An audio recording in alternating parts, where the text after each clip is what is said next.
Oh, yeah. Time I run from halfway. There she comes, she comes. It's gone too early. Far too early, every time. Here we go. Oh! Good effort, Cara. Flicking your arms around, head injuries. Go, no rushing. Every ball going to be quick and precise. Don't sacrifice quality.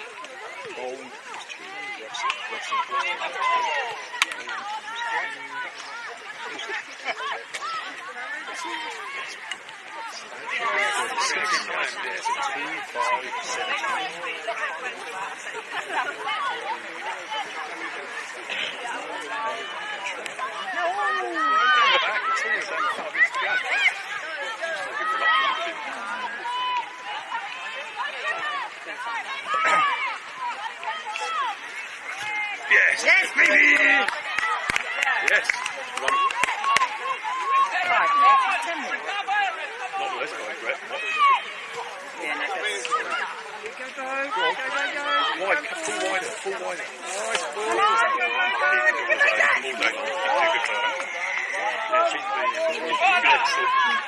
Look at her later. One here.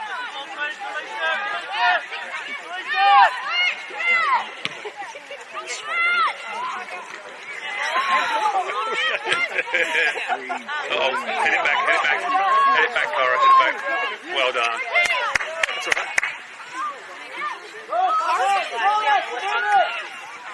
She looks like a proper footballer, doesn't she? She looks like what you expect to see in the WNBA. Yeah, she does. The perfect physique. It's in the genes. She's got a dodgy hamstring, hasn't she? Him also looks like the perfect female footballer. She better be careful of her hamstrings. Through never having missed a week through a hamstring. That's good, yeah. Miss Mum. I can't get anywhere near my toes, never have been able, but that means You don't need to, I can't. Also, yeah, you're less susceptible to that stuff. Also, you run so slowly, your hamstrings can cope. Good effort. Well done. Yes, keeper.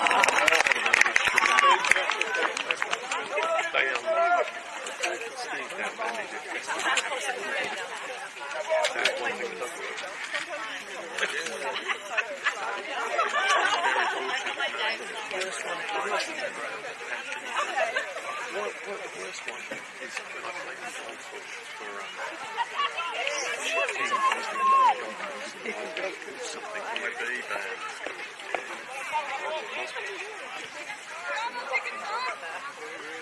It was just constant knocking because we were playing, team fight.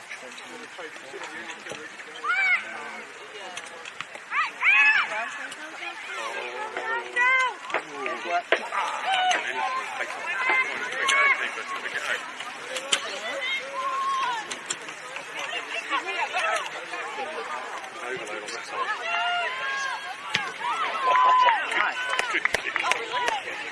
That'll do. The flag there, that one. Okay.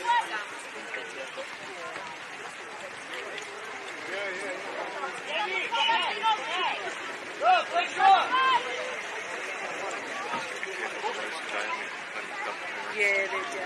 Oh. Actually got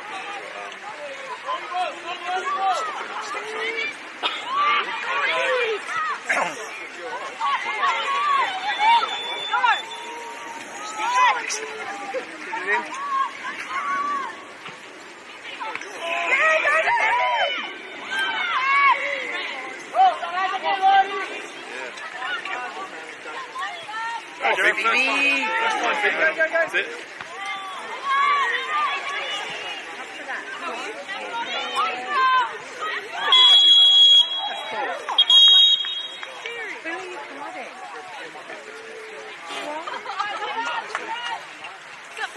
Yeah. Of course, she's going to stay down a very long time. Okay. How much time? 7 minutes. My estimate will be 6 minutes on the ground. And then another 2 minutes. Hello? No, it's the home game. They're all saying stay there. We got the whole game. The whole game. Our game's being Yeah. cancelled tomorrow. No. Oh, has it? Yeah.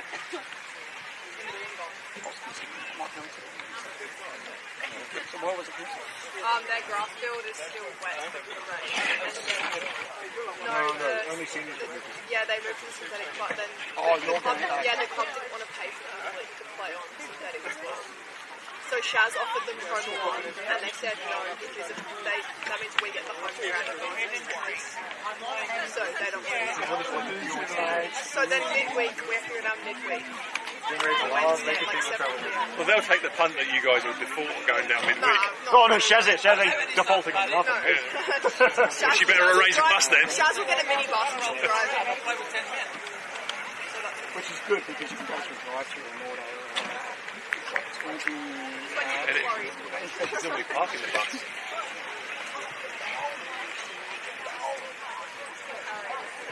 It's a game I won't be able to watch on Wednesday night. Imagine trying to do traffic to go to that. That's why you pass the driving test. Doesn't she have to go off the pitch? Where? The chick that was... It's hard to show that she can stay on. She has to go off. Not if there's a card. They showed a card. Not if there's a car. Yeah. That's ridiculous. What's that going to do? Yeah. Yeah. Yeah, no, the car was. No, Bo was carded.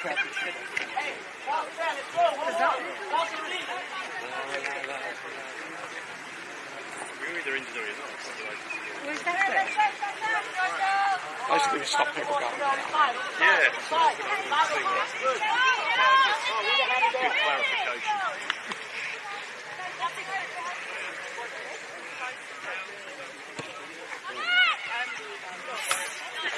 You should know that rule. Although I've never gotten a yellow card, so. Rubbish. I got one in the under 16s, and that was because I told the referee. I remember that. That should have been red. That should have been a red card. Yeah, you just couldn't see the car. He couldn't see who said it. I got the sin bin now. Yeah, it was a sin bin, I reckon. Probably wasn't at the time, though. Under 16s, you remember that? I do remember it. What's the short one? What's the short one? Here we go. Come on.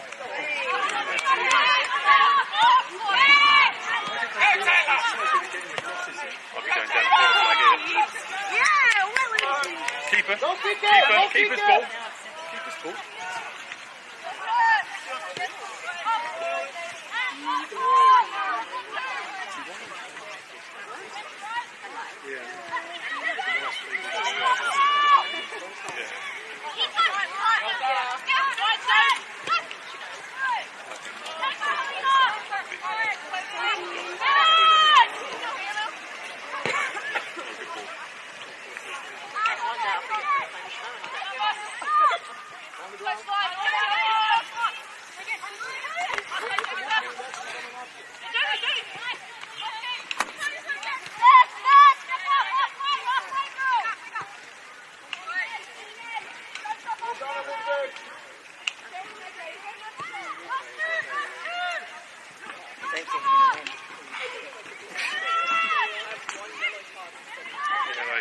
The 15-minute match.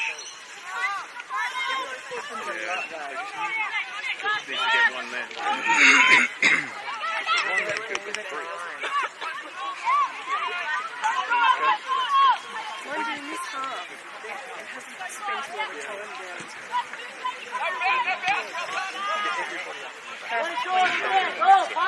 When you do that, it's not working. They just don't get it. Great time. Unlucky. Good try.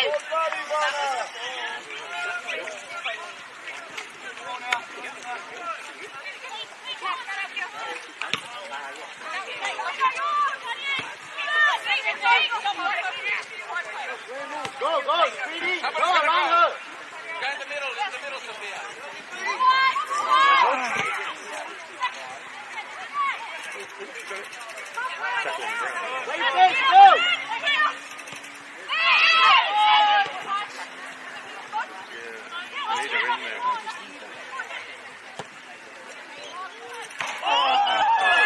No one was following that. They were just watching it.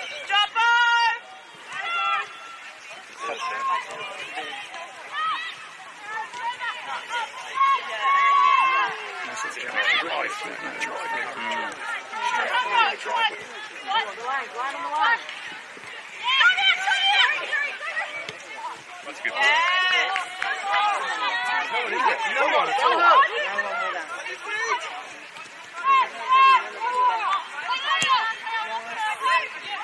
Six defenders and nine. Oh, good back, cut back. Come on. Come on. Oh, no. Good move, though. Move. Extraordinary move. Yeah. 9 times out of 10 that goes in. That's really nice, not good though, isn't it?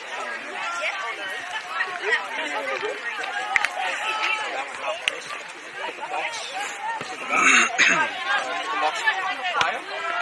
When the player highlights your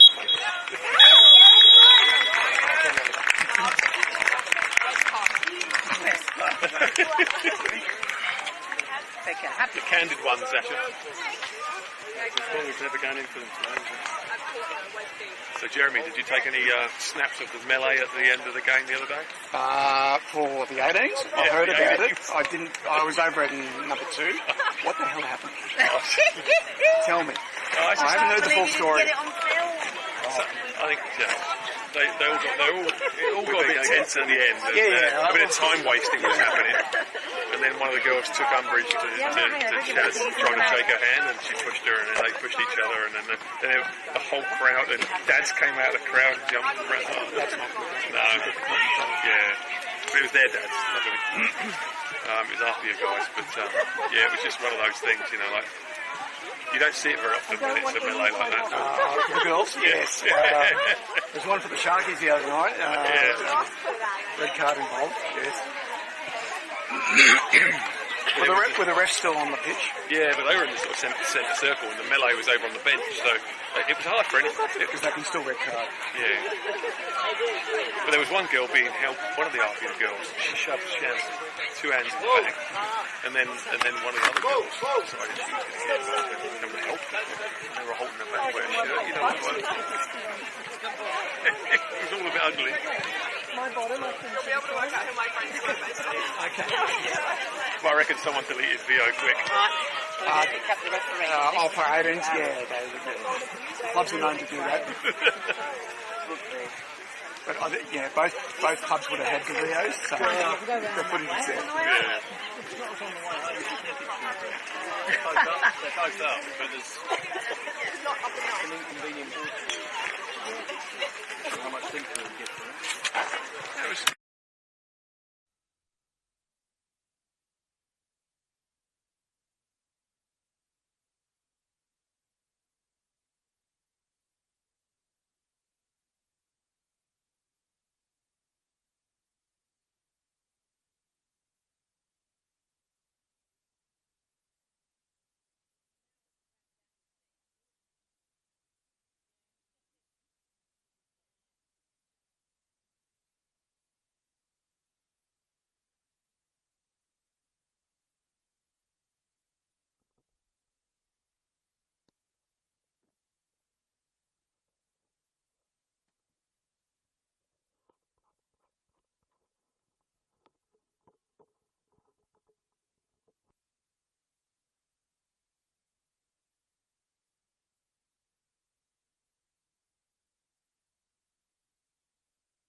A lot of those that she saved, which you wouldn't really notice, she was in the right position. She didn't have to make a lot of good saves, she was just in the right position. But she came out and claimed really well. Really strong. Well, also the one which was taken with her foot. Yeah. Look how we missed that. There was about 3 of those actually. No, but the header was one, but you could see how it just got too high. Look at the one, the tap it hit. Mind told you Harry Kane did one in the England game. Exactly the same. Exactly the same. Oh, yes, I'll play, please. Okay. So, do it now? I'll wait. I'll wait to see. Well, be out of here, peeps. Good to see everyone. Lovely to see you. Enjoy the rest At least you got out a bit of work tonight. Sleeping. Yeah. Good afternoon. Thanks for joining us on the Football New South Wales YouTube page. NPL Women's New South Wales Yeah, Recreation Area, Northern Tigers hosting Sydney Olympic. Would have been Keep best going. going into that feeling good about ourselves. We don't sit there. We sit. I can if I need. He's the ground announcer, so I sit in front of him. So I have to look at. He hasn't got very good eyes, so he can't see who's scored. Slight flaw for the ground. So I just have to tell him the number of the person who scored. Just tell her to walk in. He panics. Say hello to everyone, and she'll just. Those who are rude back will upstairs. And ignore the shit she'll get up. Yeah. They won't be here. I don't reckon. Huh? The little girls will be fine. No, the girls. Oh no, the girls won't. Absolutely not. It'll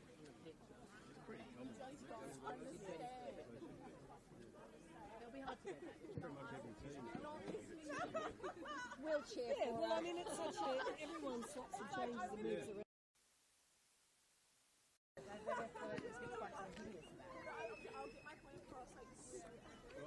Right, on with the show. Then, Where? Graham. Is that one of yours? no, that's mine. No, Yeah. had lots of bags of goodies today. I still, was it the first one week that I sat here and the people next to us had champagne? Yeah, they had everything. Cheese and platter. I was like, okay, we need to improve on what we bring to the table. You know, like we had tea and some biscuits, but like, you know, I thought yeah, it was almost like, and at one point she rolled it up and put it away, and I was like, oh, you know, sit it down here. I'll have the white cheese thing and over the it. It's hung out with little bow tie. All right, enjoy your evening. Ciao. Go home and find another football game to watch. See you later. See you guys. Tell Cara well done. Where's this covered label? Is this yours? No, it's mine. I think that's yours actually. I didn't do it. Oh, actually, no, it's mine. Yes, thank you. See you, mate.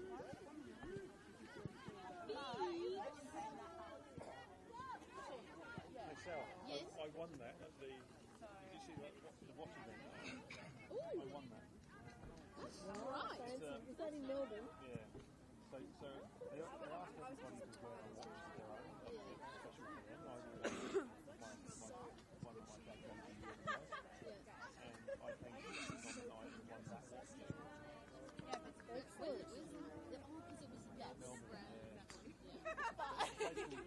But I also. Quite old. 19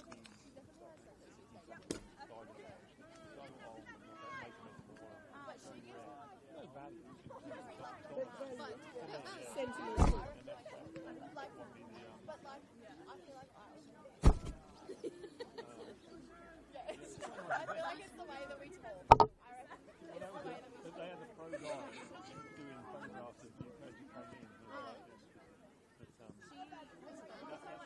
That's the same brand.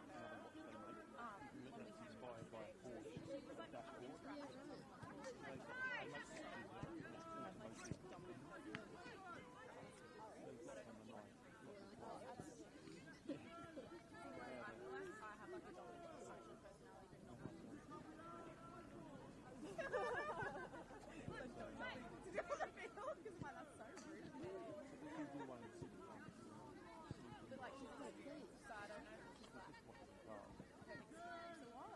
Just watches and cars.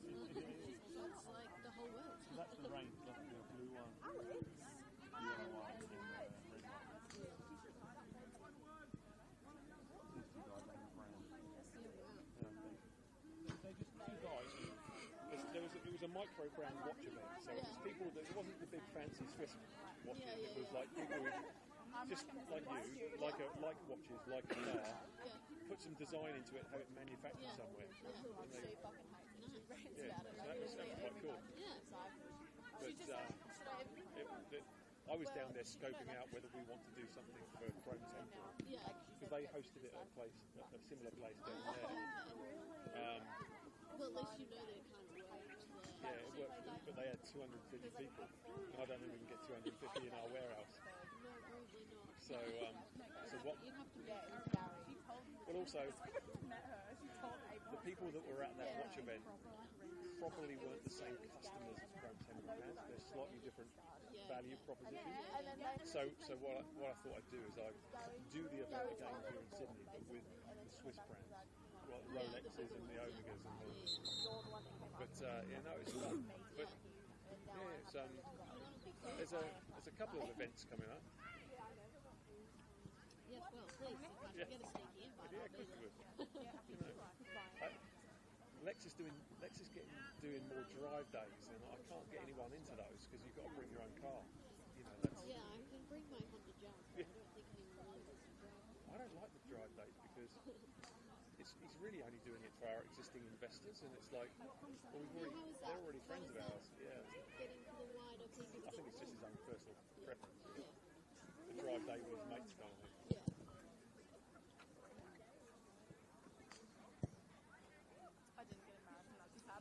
Sharon?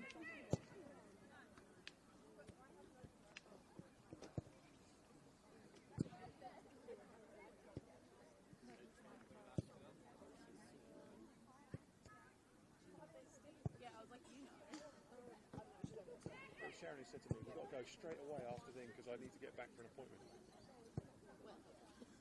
She lied.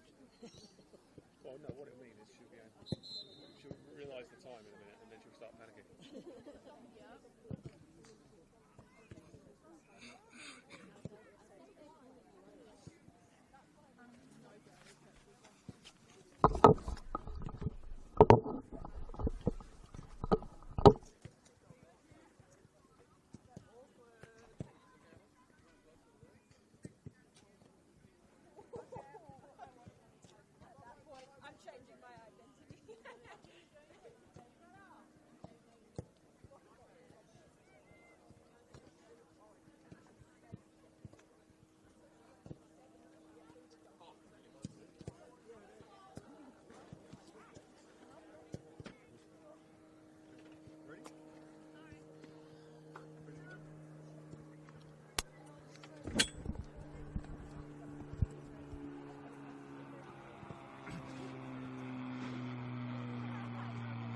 Good afternoon, everyone. Thanks for joining us on the weekend here on the Football New South Wales YouTube page. NPL Women's New South Wales Round 15 action from beautiful North Turramurra Recreation Area. It's Northern Tigers versus Sydney Olympic. Two teams right in the mix of a very heated final race. And as the weather's cooling down here in Sydney, the action is surely only going to heat up.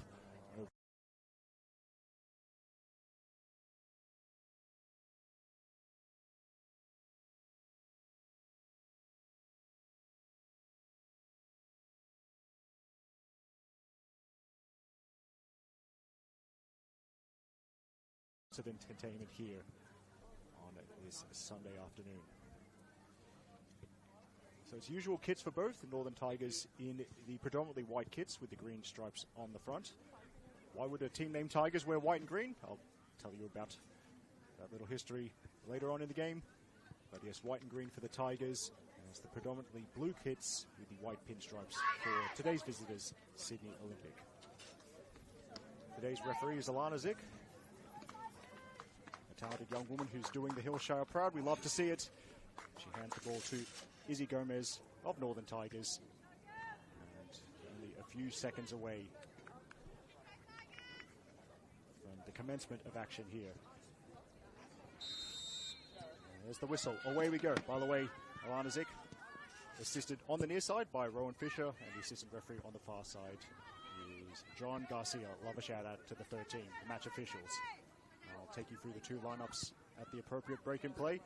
But here's Siriaga, forced backwards and under pressure almost immediately from Nikola Dominikovic, the Kiwi who's scoring a lot of goals in the first season here at Northern Tigers. And Dominikovic on the ball. Suriaga breaks it up on the edge of the area. Now, it's Tigers really making it difficult for Olympic to play out. Dominikovic again. And Kulazakis, Olympic's top scorer with 12 for the season, back to settle the ball. So, might go through at least the lineup for the home side, Northern Tigers. So, in goal for them, number 39, Amy Hall. There's also number 2, Josie Wilson. Number 4, Izzy Keach. Number 6, Izzy Gomez. Number 8, Jade McAtamney. Number 11, the captain, Lily McMahon. Number 15, Abby Milton. Number 16, Olivia Cartwright. Number 18, Nikola Dominikovic. Number 22, Greta Krasula. And number 71, Alex Yun. Northern Tigers, coached by Chris Wood, his first season as the women's first grade head coach at Northern Tigers after winning back-to-back All-Age Women's Champion of Champions titles with Seaforth from the Manly Warringah Football Association. That certainly is a very fine achievement. Krasula plays it right to McAtamney. And Gomez wasn't quite able to kill it, so swept up by Oliverio, the Olympic captain. And back to, I think that was Gabrielle Peak. Goes out. They'll try and sneak through the Sydney Olympic starting lineup. In goal for them, number 40, Sarah Willisey, sometimes also known as Sarah Langman, but we've got Willisey in dribble. Then number 2, Gabrielle Peak. Number 4, Aya Yamahata. Number 8, the Olympic skipper, Brianna Oliverio. Number 9, Demi Kulazakis. Number 11, Rochelle Borromeo. Number 12, Tiana Jaber. Number 17, Maxine Peak. As there's the shot, and it could be a chance here. And Josie Wilson has scored in the 3rd minute. It's a brilliant start for Northern Tigers, and the league's top scorers have found their 36th goal of the league season already. Josie Wilson taking it back to her NPL due days when she was a goal-scoring flying winger. She's drawn first blood. Northern Tigers absolutely delighted. It was a great ball across the box from McMahon. Josie Wilson applied the finishing touch, and it's Northern Tigers 1, Sydney Olympic 0.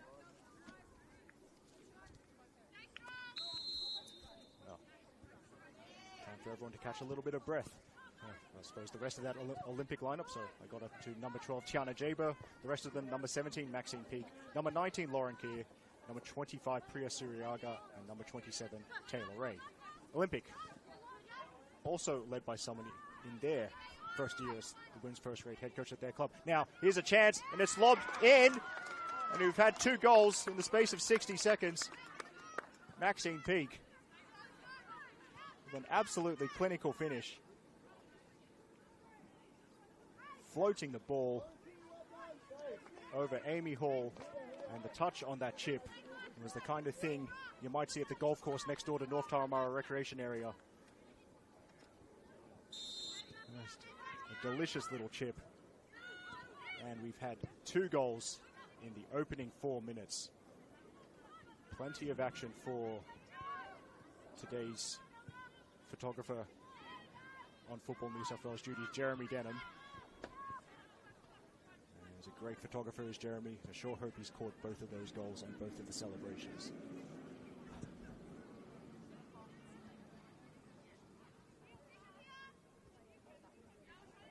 And to finish that thought about the Olympic women's first grade head coach, his first season in that particular role at Sydney Olympic, it is Jeff Abrahams.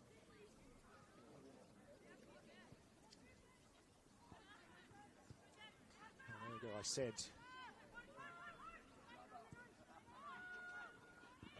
Northern Tigers are the top scorers in the league this season with 36 as of that Josie Wilson early goal. Sydney Olympic not far behind as Yamahata sweeps that up and plays it to Lauren Keir. Sydney Olympic now have scored 32 goals in this season as Lauren Keir with a little shimmy to get out of trouble. Oliverio playing it towards Borromeo, and she will be quick enough to keep it in play. Runs into the challenge from Middleton. Middleton, from memory, formerly of Seaforth, just like her coach Chris Wood. And Krasula.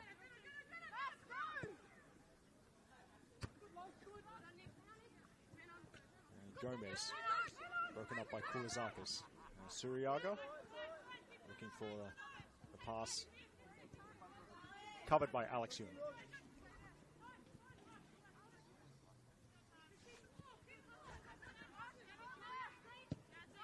Gomez.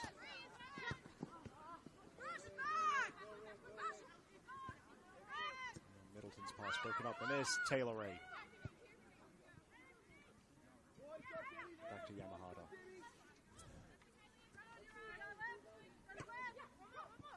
Here, certainly a quick tempo in the opening 5 minutes. Oliverio trying to raise that tempo as well. This time, that pass, but not anything that Maxine Peak can get on the end of. Well, for Northern Tigers, tough start to the season. Only 1 point in their first 4 games, but then they went on a brilliant run, going undefeated in the next 9 games.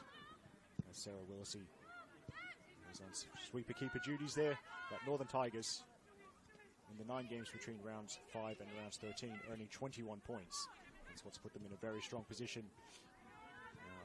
It's a case for Chris Wood's side of trying to get back to winning ways after defeat in the derby last time out at the Arctic Circle, losing 2-0 to Northwest Sydney Spirit. Sydney Olympic also trying to get back to winning ways. They lost on their travels last time out, 1-0 to Emerging Jets. But Olympic in a very strong position, second place from only 2 points behind the league leaders, RPL Leichhardt. And Northern Tigers, by the way, in 7th place, but they're only 4 points behind Olympic. And it shows how tight really the top 9 teams are. I think we've got RPL on 28 points, and as of yesterday's game at the Arctic Circle when Spirit defeated Sparks by a goal to nil, Spirit on 21 points, so they're not Spirit 9th, but only 7 points off the top. Everything's setting up to be a fantastic run in, as it always seems to be in the NPL Women's New South Wales competition.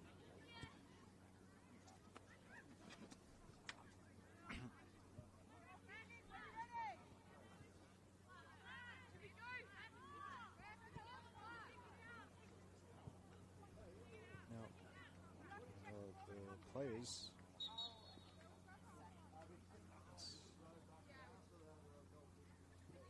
I think, yes, the usual thing. I think the player's not happy with the inflation of the ball. So Eliasek testing that, and we'll get that swapped. So it won't be too long before we're back underway.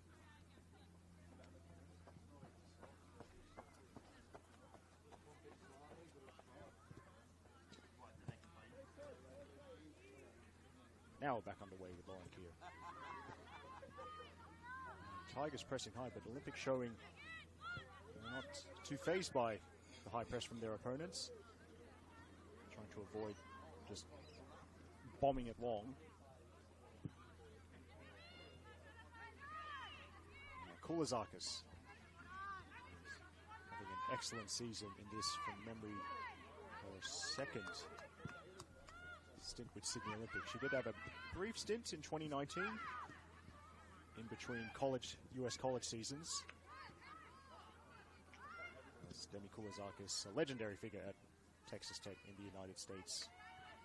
And here is my obligatory shout out to Lockie France, the man that runs the College Matildas platform. Clever nickname, that, College Matildas. The nickname for Australian women who play college soccer in the United States. A great way to keep track of Australians who want to go on footballing adventures. As here's Izzy Gomez going on an adventure down the far side. The brawls run out of play. And we will try to do our best with events over there, but I'm not quite sure what the protestations are.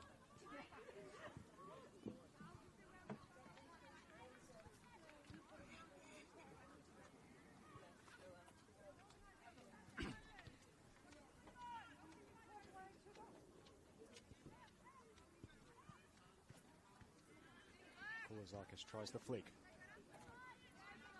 As as does Maxine Peak. Head tennis on the far side, resulting by the player that got today's excitement underway, Josie Wilson, conceding a free kick.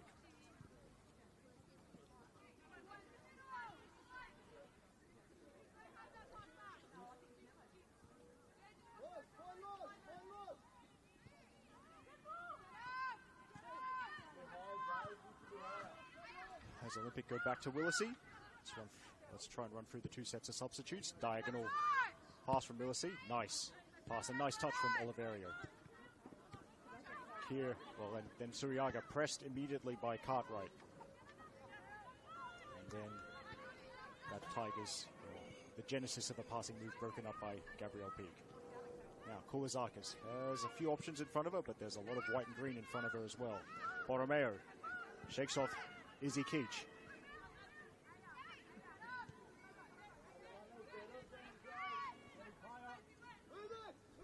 Jabo, as everyone's back behind the ball, almost behind the ball for Northern Tigers. Throw-in coming up for Olympic. The two sets of substitutes for Northern Tigers. The backup keeper is Susanna Bain-Smith, who started this season with Sydney Olympic actually, before switching in the mid-season window. The other Tiger subs, Hannah McNulty, Beth Bernardi, Charlotte Mortlock, Saba Murray, and Blake Hughes.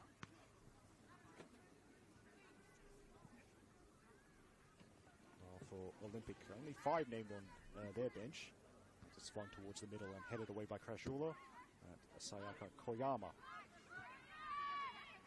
is the Olympic backup keeper. The other bench options for Jeff Abrahams, Ebony McHugh-Shaw, Lacey Bowling, Tara Baldana, and Marley Stanton. Peak sets off after this one, and Hyun covers it, then claims she didn't get the final touch. Alana Zick agrees. Goal kick.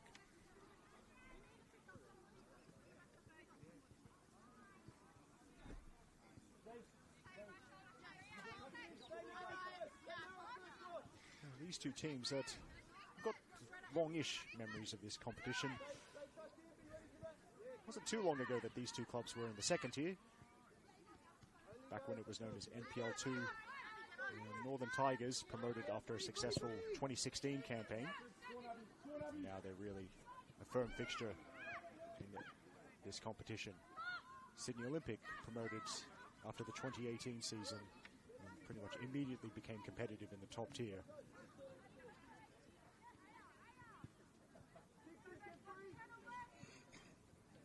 Making a couple of finals appearances since then, as Gomez intercepts the pass.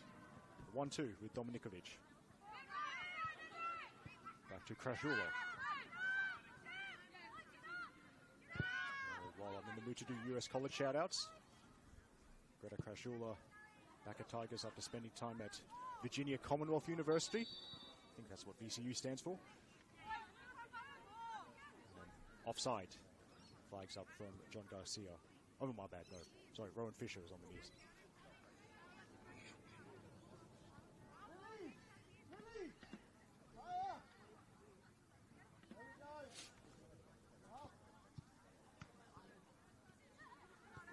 Yamahata towards Kia.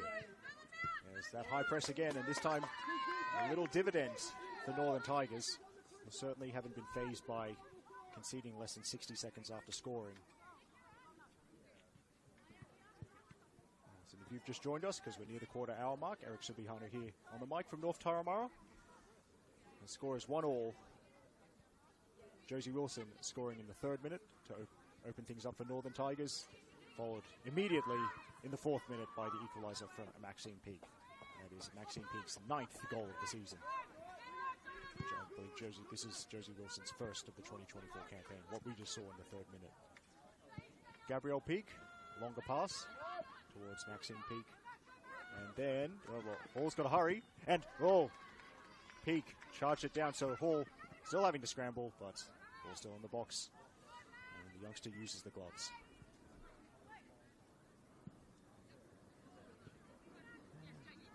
Amy Hall, part of, I'm not sure how to describe this, the extended Wellington Phoenix family, if that makes sense.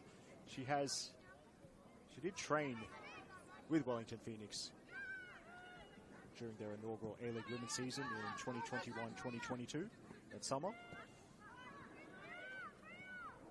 And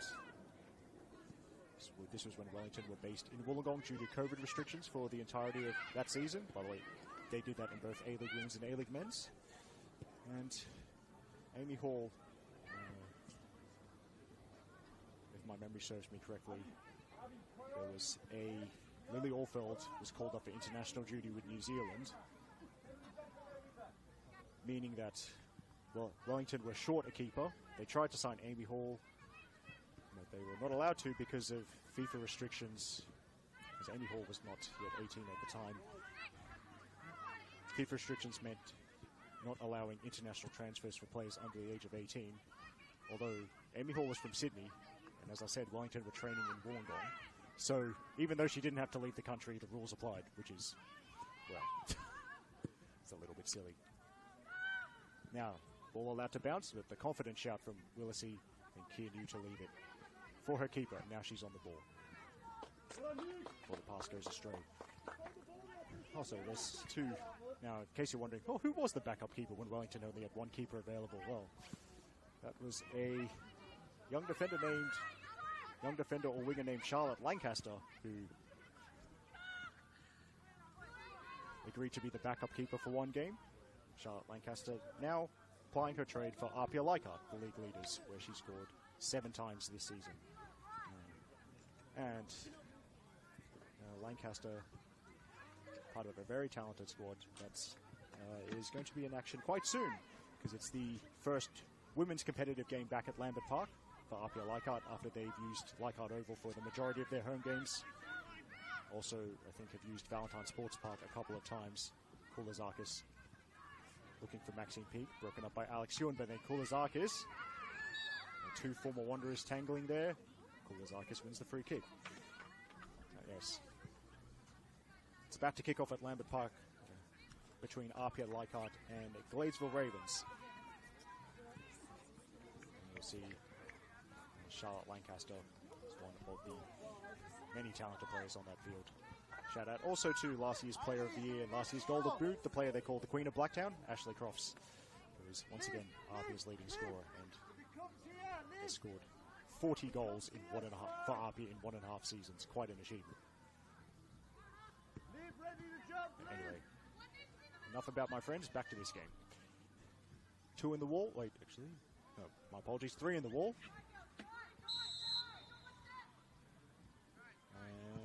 And there's a variation to Ray, but closed down very quickly. Cartwright getting in Taylor Ray's face. Koulazakis scoops it up, and the header from Krashula. Borromeo, and then Koulazakis. It's a great save. Wonderful save from Amy Hall. As Koulazakis absolutely put her foot through it. Denied by acrobatics from the Tigers shot stopper. First corner of the game coming up.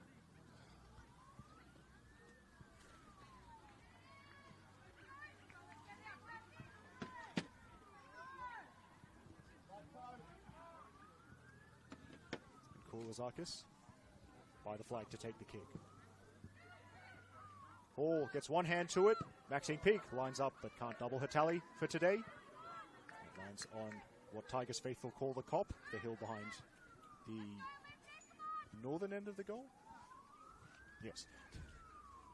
Sorry, I just had to look around to see where the sun had set. It was lovely weather when we got here, so it was pretty much perfect footballing conditions for the reserve grade game, which is a 2 p.m. kickoff. The sun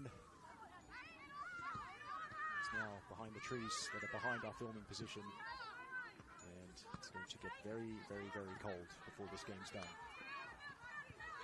Keach and Borromeo wasn't buying the drop of the shoulder there, so Borromeo to the byline, crosses, and that'll be easy for Amy Hall.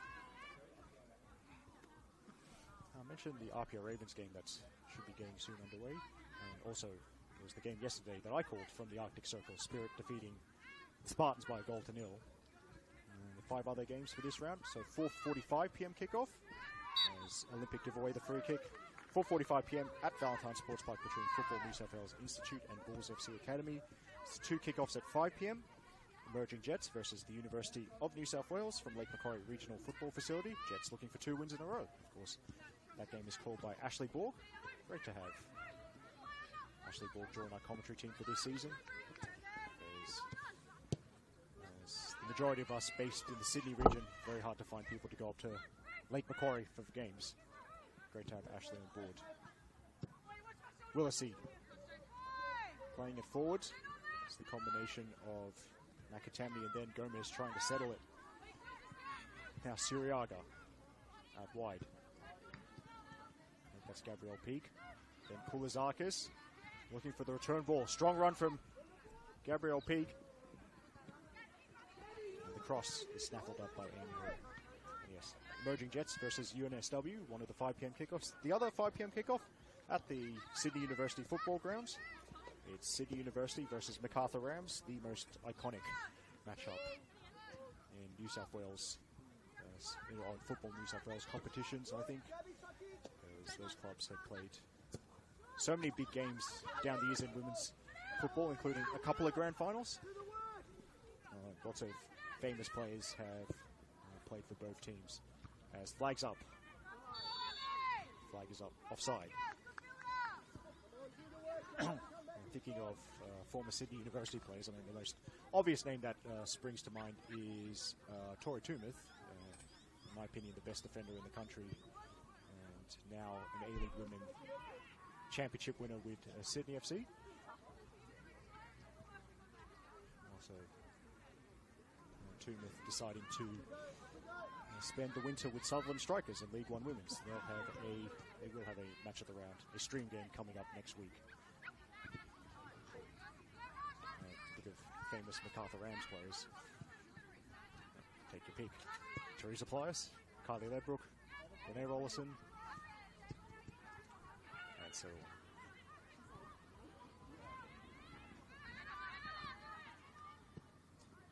Kim Carroll. I think Gemma Simons played for MacArthur Rams as well. That's swung out left to Keir.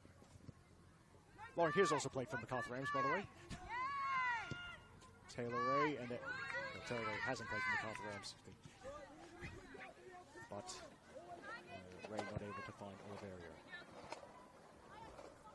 And speaking of League One Women's, back to that match of the round, because we do love streaming a weekly game from the women's second tier for Football New South Wales competitions, but there's a game currently, the second tier match of the round currently in progress at the Palace, or behind the Palace, so to speak, behind Marconi Stadium on one of their new synthetic fields. As there's a decent first touch, followed by Keir dispossessing Gomez. Yes, second tier match of the round. Marconi Stallions versus South Coast Flame. A big shout out to another new commentator and another one of our new friends that has a Maltese surname, that is Melissa Muscat. As Gomez intercepts, and Gomez has a vital tackle from Yamahata. Cartwright. Now swung in. Touch of Yamahata, and at the back post, it's Makatamni, who came at her at a very awkward height, and she couldn't control it.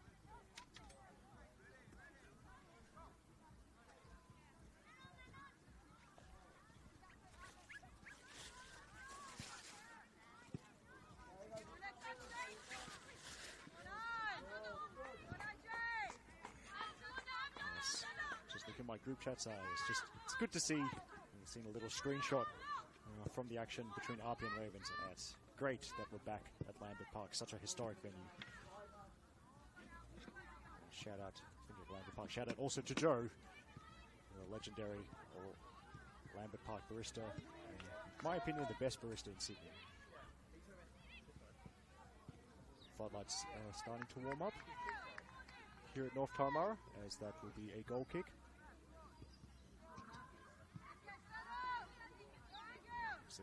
4 p.m. kickoff in June. We'll definitely need those now, pretty much.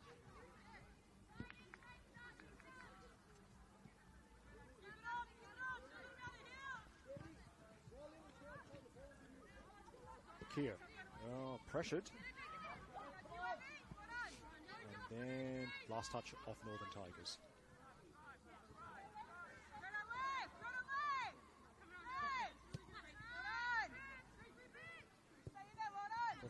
we'll try our best, but there's kind of the lower angle at North Taramara as Yamahata plays it back to Willacy. Sometimes the two benches get in the way.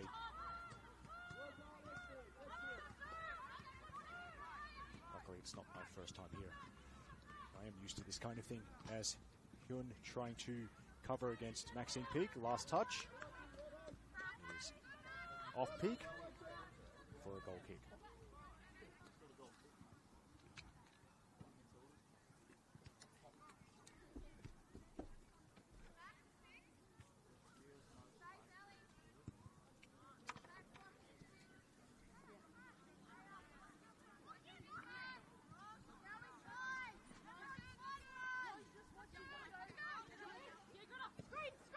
Tigers' turn.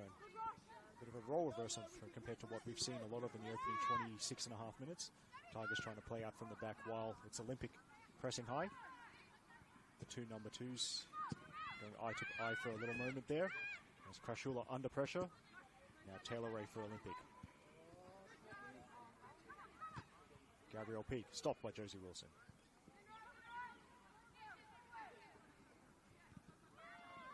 Now Lily McMahon attempting to run it out. It has conceded possession.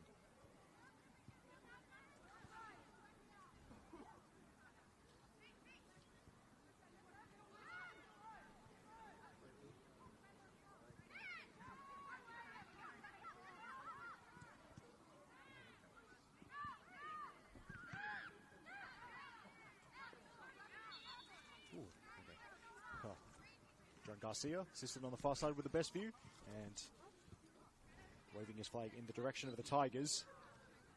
So possibly a chance for a little bit of a breather after Olympic had the ball for a decent spell near their penalty area.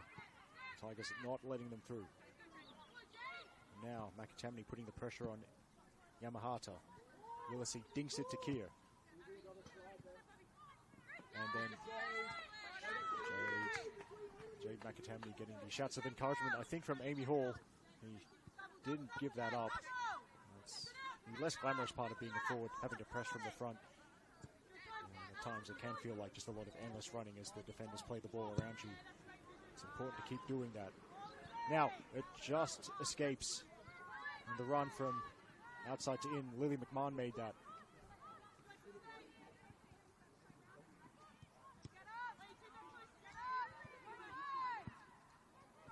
Taylor Ray back to Jada.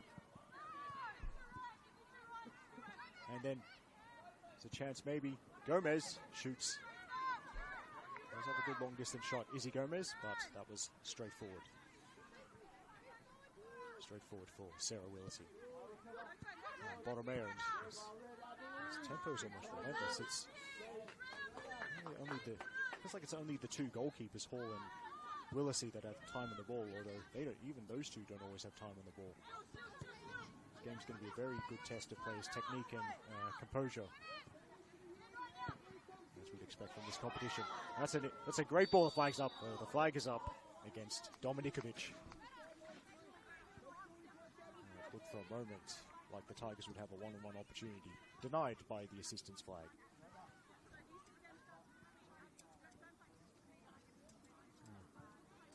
Further to my point about Tigers scoring many goals.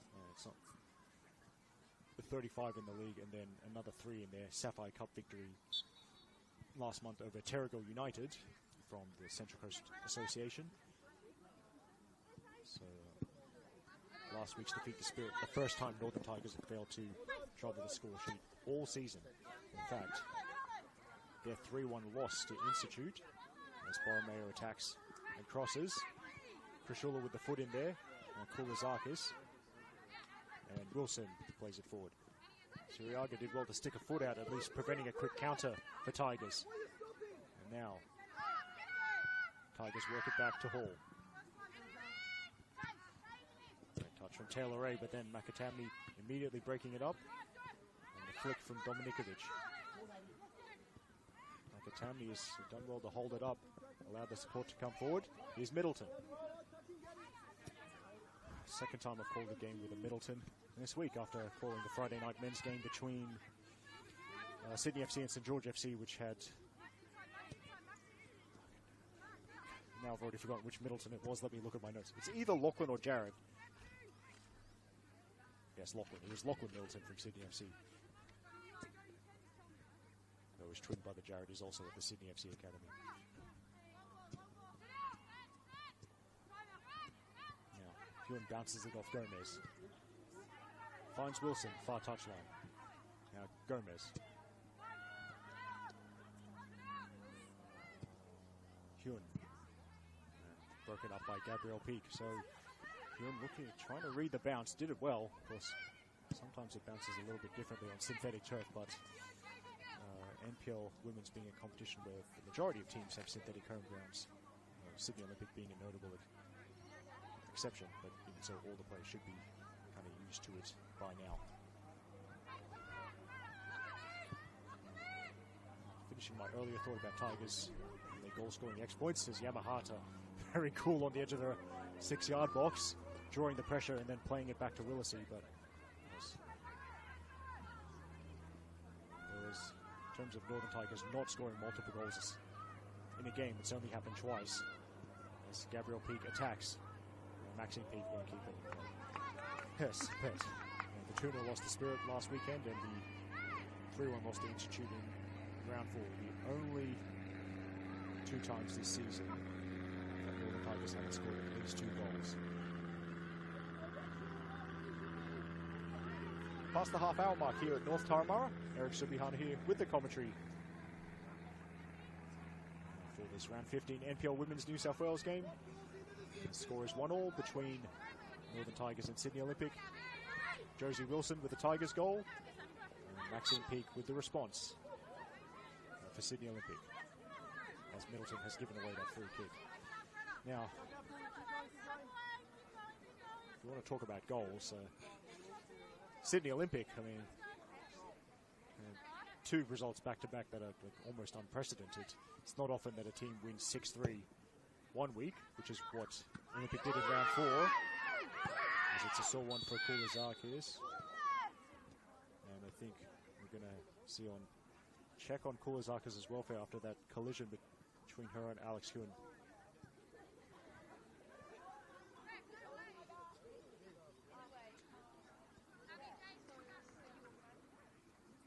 The most important thing, there's the signal. I thought that was going to happen first thing, and the most important thing, especially with any suspected head knock, is to check on player welfare. So, first, see if Kulizakis is okay. Now, apologies, I'm not quite sure if that whistle was just to stop the play or if that will also be a penalty, but I mean, we'll find out soon enough. Lily McMahon, by the way, off frame, jogging all the way across the synthetic field for a drink. A well-earned drink despite the cool conditions, and to grab some instructions as well. Kulizakis back to her feet, so that's good. And, well, at least I'm not alone in not knowing how we're going to restart, because one of the players has asked Alana Zick what's about to happen. Well, I can see. It's going to be I think it's going to be a penalty, because John Garcia has moved over off the touchline. He's now on the edge of the penalty area. So, chance for Olympic to take the lead.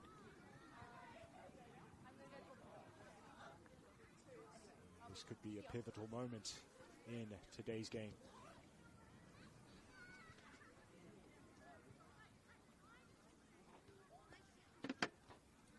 First. Now, yes, no card shown, so Demi Kulizakis has to leave the field because the physio came on and a card wasn't shown. It's Tiana Jaber. My binoculars coming in handy. Tiana Jaber now has the responsibility from 12 yards. Can the Olympics number 12 put a team ahead for the first time today? It's going to be Jaber against Hall. And Jaber, call as you like, low, sending the keeper the wrong way. Sydney Olympic, after conceding the early goal, have taken the lead. 2-1 to Olympic over Northern Tigers. Tiana Jaber, her first of the season.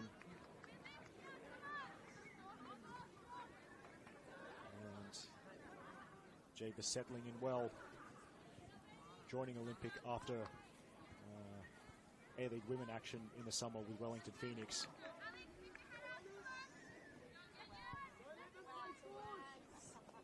I must say, defenders taking penalties less common, but Jaber took that excellently. It was a finish that any striker would be proud of.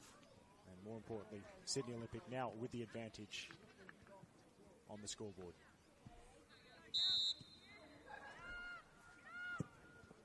Gomez plays it back to Krajula. We're underway again with Middleton. Step by Oliverio, who then plays it over the sideline. Just thinking about how the temperature's dropping, so I'm going to have to put some more layers on during the interval. It's going to be quite uncomfortable here at about 6 p.m. when this game finishes. Foot in there again from Oliverio.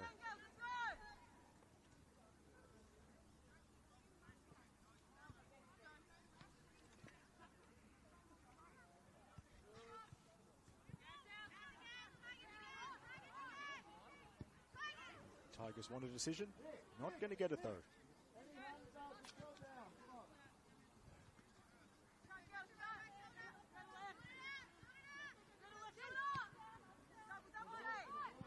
Kulizakis, nice turn to get away from two players. And there's the pass.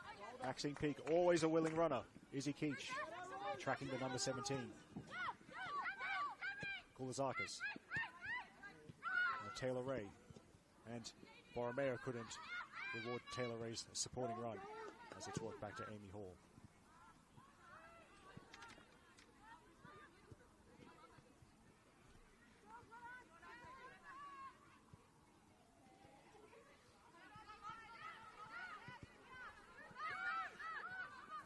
Try again. Looking for a third goal before the halftime whistle. Oliverio. And now Maxine Peak tries to prod it towards goal. Keach blocks it now. Shot. Hits the big fence. The big fence behind the northern goal here at North Taramara. That's the furthest forward we've seen Oliverio all game. And to go for goal, but possibly leaning back just a little bit too much.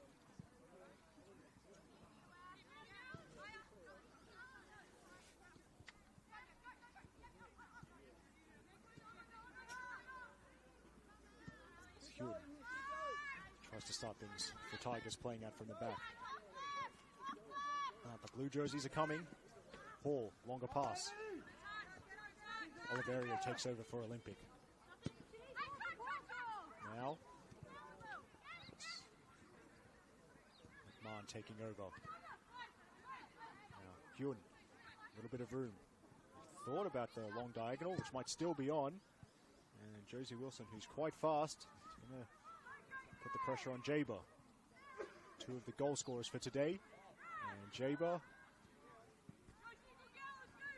with something that every central defender loves. Good shepherding, out for a goal kick.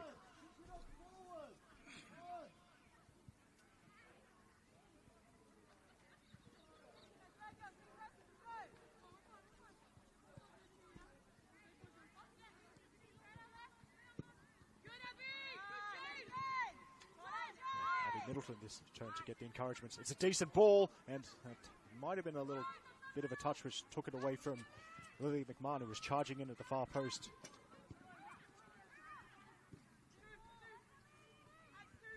Jaber for Olympic. Is there? I've already seen 3 goals. Is there another goal before the first half is over? Middleton towards McAtamney. Down the line, Cartwright is a long way forward. Lauren Keir marshalling things.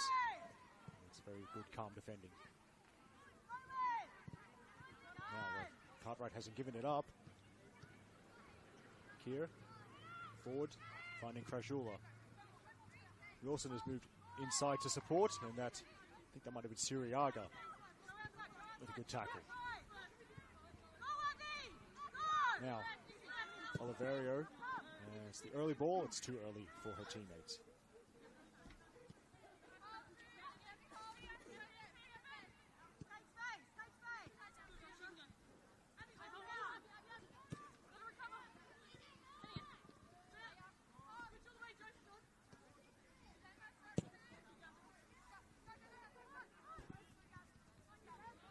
Header from Gabrielle Peak. Koulizakis returns it to the number 2. And Suriaga back to Koulizakis. Ray stopped. And then Borromeo actually keeps things alive for Olympic.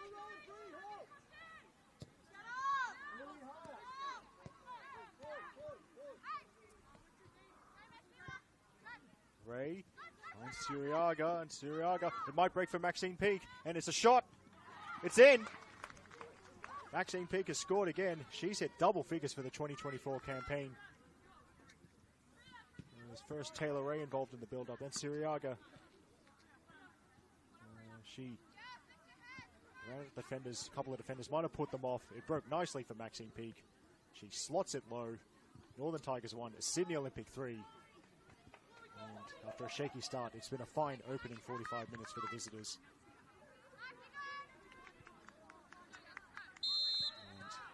And showing no long-standing ill effects from last week's defeat. 3 goals in 45 minutes away from home against a tough opponent. Certainly an achievement to be respected. And not too many visiting teams will score 3 goals in the first half at North Turramurra this season. Now, chance maybe for Gomez. Shoots straight at Willisey.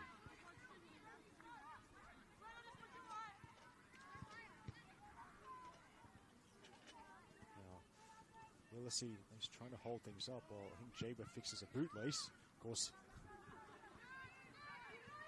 then Willisey was pressed and he's ended up playing it over the far touchline. Krashula to Wilson. Although I realised that, apologies for all these half-finished stories, but yeah. In rounds 4 and 5, I just remembered I hadn't finished my point. Sydney Olympic won 6-3 away to UNSW. A game I called, actually.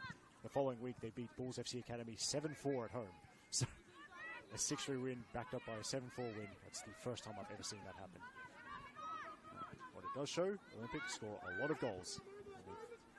The first half action also reflecting this, as Borromeo plays it back to Kia. Ray finds herself and momentarily pins up the touchline, settles for the throw.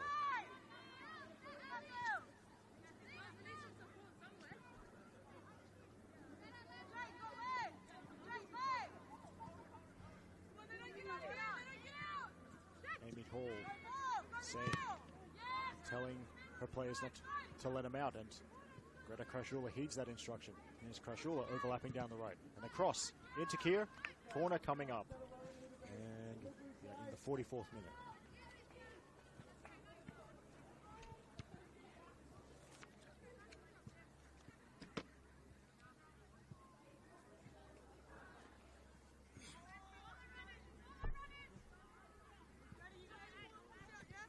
Reminders the Olympic defence to follow runners. There's the corner. I think that's Makatamni. She chips it, and header from an Olympic defender. We'll buy them a little bit of time. Hewen sends it back into the middle, and it could be Dominikovic. That's a lovely finish from Nikola Dominikovic. She's hit double figures for the season. What a ball on the turn from Alex Hewen. Dropped it right into the center of the 6-yard box. And this Kiwi that's having a fine season has done it again.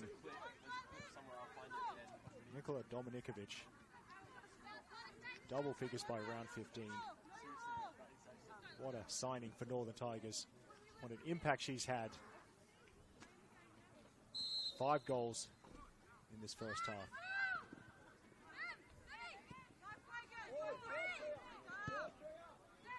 I said earlier, something like, if you like goals, this is the game to watch. Well, there we go. Sometimes I'm right. Sometimes. Kia. And of course, the way these two teams play, there's plenty of time for another goal. Gomez, back to Krashula. Now Dominikovic finding Gomez. And Siriaga's had enough of that. Now in first half stoppage time. It's a bit of an old school footballing experience. No fourth official, so we'll just have to guess how much time added on Alana Zick will play. Gomez, always a focal point for the team she plays for, whether that be Northern Tigers or Central Coast Mariners in A-League women. But it's Olympic, and the switch could be on. Maxine Peak finding Gabrielle. The touch a little bit too heavy. That's given Amy Hall a chance. trots across to take over and snuff out that latest Olympic attack.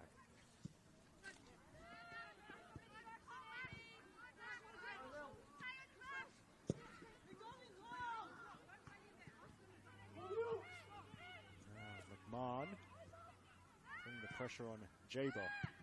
Jaber uses her body well, and then I wasn't expecting that pass possibly, so chance for Lily McMahon. And McMahon taking it to the byline.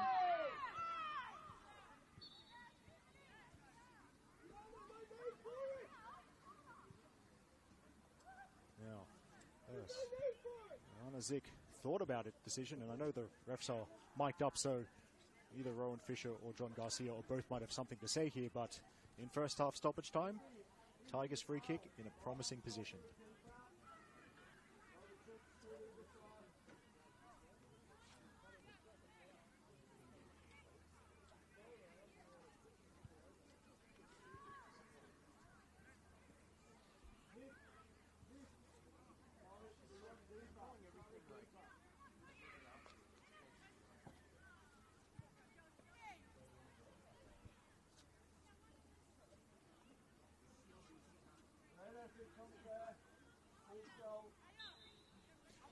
Set piece. Set piece coming up. Here's the signal. Flat delivery and touch off. Touch off Maxine Peake. The double goal scorer for the first half, back doing some defending. And it's going to be a Tigers corner. Second corner by my very manual count. Gomez is the short option. It goes near post. Maxine Peake defending again. But Gomez can get a decent first touch here. She shoots. And well, you could see the desperation in Olympic there. Two players trying to throw themselves in the way of that Izzy Gomez shot.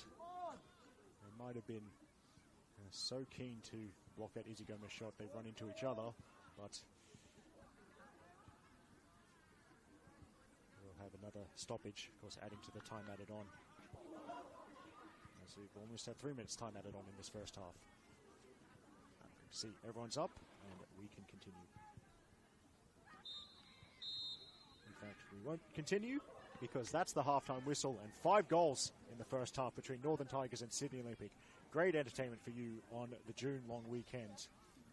Northern Tigers open the scoring in the 3rd minute with Josie Wilson, and then less than 60 seconds later there was a Sydney Olympic equaliser courtesy of Maxine Peake. And the real flurry of goals at the end of the first half, Tiana Jaber made it 2-1 to Olympic via the penalty spot. Maxine Peake made it 3-1 soon afterwards, and then in the dying stages of the first half, Nikola Dominikovic pulled the goal back for Tigers, and that's how we got to the scoreline. Northern Tigers 2, Sydney Olympic 3. This is Eric Subihano on the mic from North Taramara Recreation Area. We'll take a short break, about 10 minutes or so, and then we'll be back for the second half.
Welcome back to the second half of NPL Women's New South Wales coverage from North Parramatta, round 15 of the 2024 season. We've had a goal fest so far in the northern suburbs.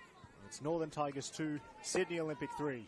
Second half about to get underway. And it's beautiful seeing the pitch now bathed in floodlights.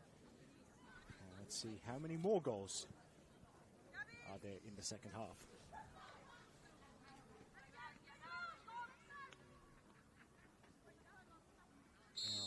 As Alana Zick blows the whistle, first thing will be to just see if there's been any subs made at halftime. Of course, it is a little bit more difficult when this comes without a fourth official, but I suspect both teams with a few positives to draw from in the opening 45 minutes. I'd be moderately surprised if either team has made a substitution. Of course, I might have to rely on the trusty binoculars for the players on the far side, but it looks like familiar faces so far. Once I get that confirmed, halftime subs or lack thereof, I'll just confirm the two lineups for you. But first, Tigers on the move. It's dug into the middle. McMahon trying to get in front of her defender, as they teach all good forwards from a very young age. The clearance there from Yamahata. Work back to Izzy Keach. Help if I looked at my binoculars for the right end. Anyway, I'll learn one day, as Alex Ewan to Greta Krajula. A couple of college Matildas linking up, and then Krajula a overcooked pass.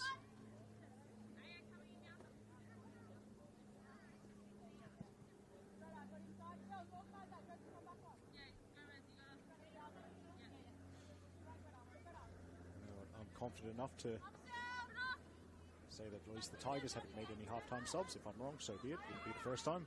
It'll need to be the first time today that I've been wrong, to be honest. As Oliverio retrieves that crossfield ball.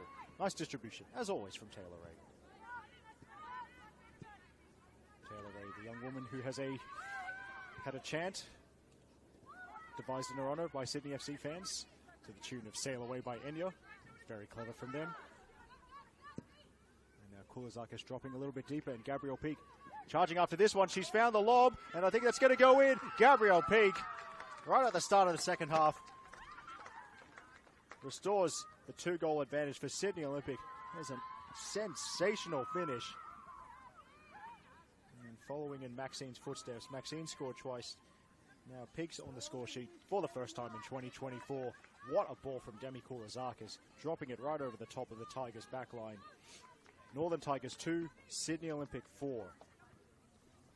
And I've got the stream up on the laptop in front of me. And that was an expert finish. You wouldn't know it's her first goal of the season from the way she took that.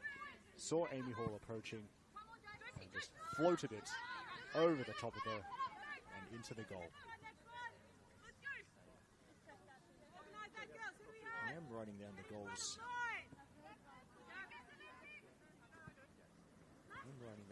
Here in my notes, in my notebook. The way this game is going, I'm going to run out of space. As is Kulazakis under lots and lots and lots of pressure. And it does show you how strong Olympic are in attack. Demi Kulazakis, lots of eyes would have been on her entering this game with 12 goals to her name. Olympic have scored 4 in 48 minutes, and Kulazakis hasn't scored any of them, but she has, as we just saw, provided a wonderful assist for Gabrielle Peak. Now, host trying to take it the other way, and the flag's going to stay down here. 1 on 3. With the support arriving, McMahon has the shot blocked. I think by Jaber. Jaber's got to look over the shoulder. Knew McMahon was somewhere to provide pressure. Taylor Ray clears.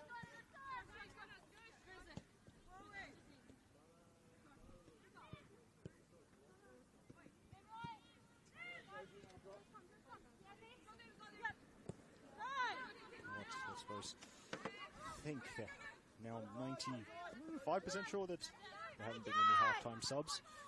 As the ball goes out of play near Jeremy Denham, legendary photographer. Will now be an Olympic free kick. Now, the lineups out there. If you missed me going through these in the intro, also I figured out the formations. It only took me 45 minutes, but for Northern Tigers, in goal, number 39, Amy Hall. In central defence, number 4, Izzy Keach. Number 71, Alex Yun. Left back, number 2, Josie Wilson. Right back, number 15, Abby Milton. 3 in midfield, who are number 22, Greta Krajula. Number 6, Isabel Gomez. And number 16, Olivia Cartwright. And 3 up front, Nikola Dominikovic. Number 18 is at centre forward. She's flanked by number 11, Lily McMahon. And number 8, Jade McAtamney. For Sydney Olympic, they're in roughly a 3-4-3 shape as I see things. So in goal for them, number 40, Sarah Willesee. The 3 central defenders, number 19, Lauren Keir. Number 4, Aya Yamahata. And number 12, Tiana Jaber. In central midfield, number 25, Priya Siriaga. And number 27, Taylor Ray. On the left of the midfield, number 8, the captain, Brianna Oliverio. And on the right, number 2, Gabrielle Peak. And the 3 up front, number 9, Debbie Kulazakis. Number 11, Rochelle Bottomeo. And number 17, Maxine Peak.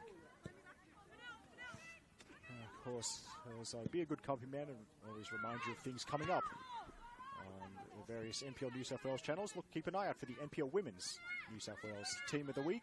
Now, normally out on Monday, but we actually do have a game on the public holiday Monday, so I'm expecting that the Team of the Week to be released on Tuesday. Shout out to all the fine folk in the Football New South Wales media team as Cartwright goes for goal. And it's a little bobble from Willesee, but no runners. And then Cartwright hits the synthetic turf. This game's things getting a little bit heated, both on the field and in the crowd. And that's the only source of heat, I can tell you, at North Turramurra. I've had to put on thermals during the interval, because if I didn't, it would have felt pretty awful by the 90th minute. And back on the way with Willesee. Good to see Olivia Cartwright was okay.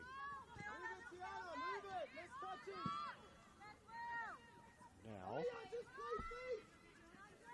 it's Jade McAtamney tracking back and all the way back to Amy Hall, but that will allow Olympic to step up. Now, pressing from both sides, ferocious in the second half as it was in the first half. I might just do a reminder of the 2 sets of substitutes as well, especially because we'll probably see some of them in the next 10 to 15 minutes. But for Northern Tigers, the backup keeper is Susanna Bain-Smith, and their coach Chris Wood can also choose from Tigers legend Hannah McNulty, as well as Beth Bernardi, Charlotte Mortlock, Saba Murray, and Blake Hughes. Back it goes to Willesee. It's an interesting one. Susanna Bain-Smith, as I said earlier, flags up for offside. Susanna Bain-Smith started this season with Olympic before switching to Northern Tigers in the mid-season window. Well, Sarah Willesee done it the other way round. Not at the same time, though. Willesee played last NPL season with Northern Tigers and helping them get all the way to the Sapphire Cup final.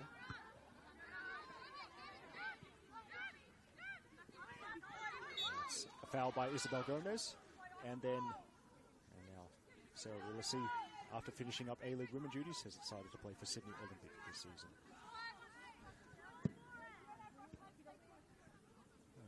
Just going to go off on another tangent, thinking about players who played for both Tigers, Northern Tigers and Sydney Olympics. So I'm thinking of Kiwi international Amy Phillips, who Claudia Chalakian, the Armenian international. I feel like I'm missing someone really obvious. Alex Ewan sends that into the car park, literally, and yeah, that's why I don't park right next to the field. It's hit the ball has hit someone's vehicle, but yeah, car should be okay. Ooh. That spectator might need to work on their underhand throws because they almost hit an Olympic sub in the face with that ball. Anyway, back underway we go. My car is definitely not parked in one of the spots closest to the field because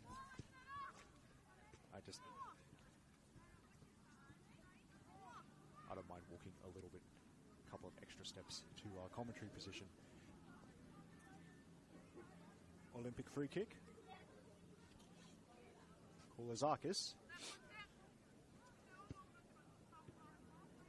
And with the dead ball, 4 in the wall. It's a long way out, but the form Demi Koulazakis is in this season. She may just go directly for goal. Now, what will the number 9 do? She chips it up instead. It's a good header away. Ray looking to get the top spin on it, and it dipped, but not in time. Goal kick. Oh, by the way, Olympic substitutes, and a reminder of them, only 5 on their bench. Jeff Abrahams can choose from the backup keeper Sayaka Koyama, as well as Ebony McHugh-Shaw, Lacey Bowling, Tara Baldana, and Marley Stanton. Actually, the way this is going, I suspect Hannah McNulty would be involved at some point. McNulty, like Josie Wilson, a player who, at a very young age, has already reached a century of first-grade appearances for Northern Tigers. And Hannah McNulty coming off her first-ever A-League women's season, where, I mean, white and green seems to be the thing for her because she was playing for Canberra United.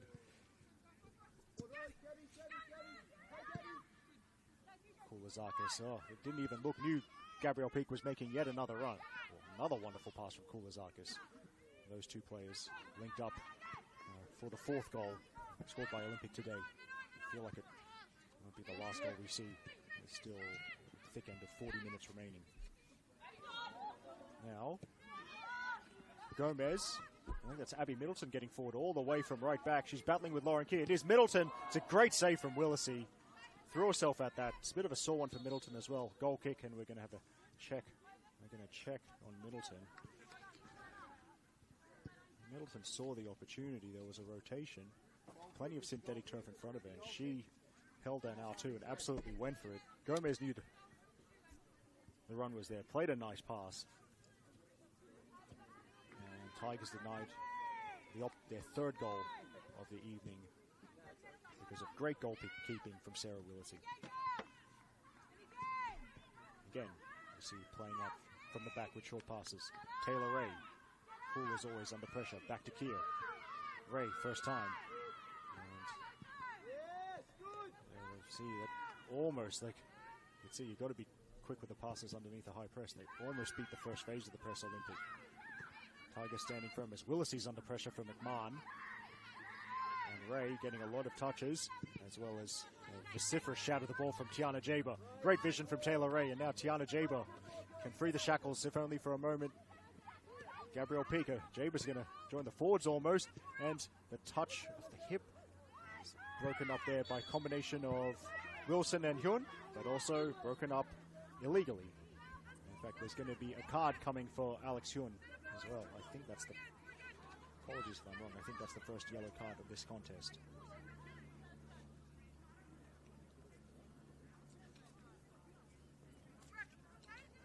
Hello, I was able to check the various YouTube streams at halftime to check up on games going in process.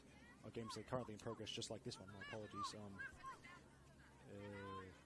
actually, it's been a bit of a delay. It's Emerging Jets versus University of New South Wales, so that's only just gotten underway, that first grade game.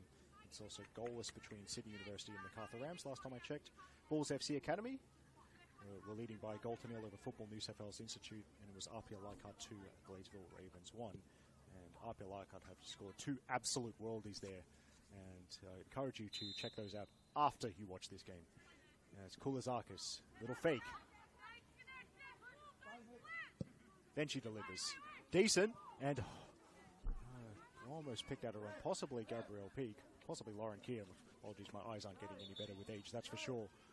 But yeah, it was Lauren Keir. Nearly got it on the end of a lovely pass from Kouazakis. And there, right on cue. Ah, who would have thought I'd got something right? Hannah McNulty is going to come on. So now Northern Tigers have 2 first-grade Centurions on the field, Hannah McNulty and Josie Wilson. And if I've mentioned that little fact about McNulty and Wilson, might as well talk about the 3rd Tigers women's first-grade Centurion. Shout out to Emma Watkins, former Northern Tigers player, certainly a player the streets of the northern suburbs will never forget.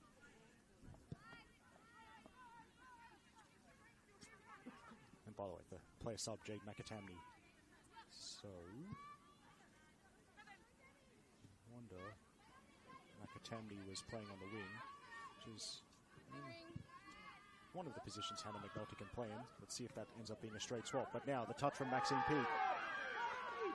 Lots of shouts, and it's followed, despite Olympic disbelief, it's followed by the decision going the way of Northern Tigers.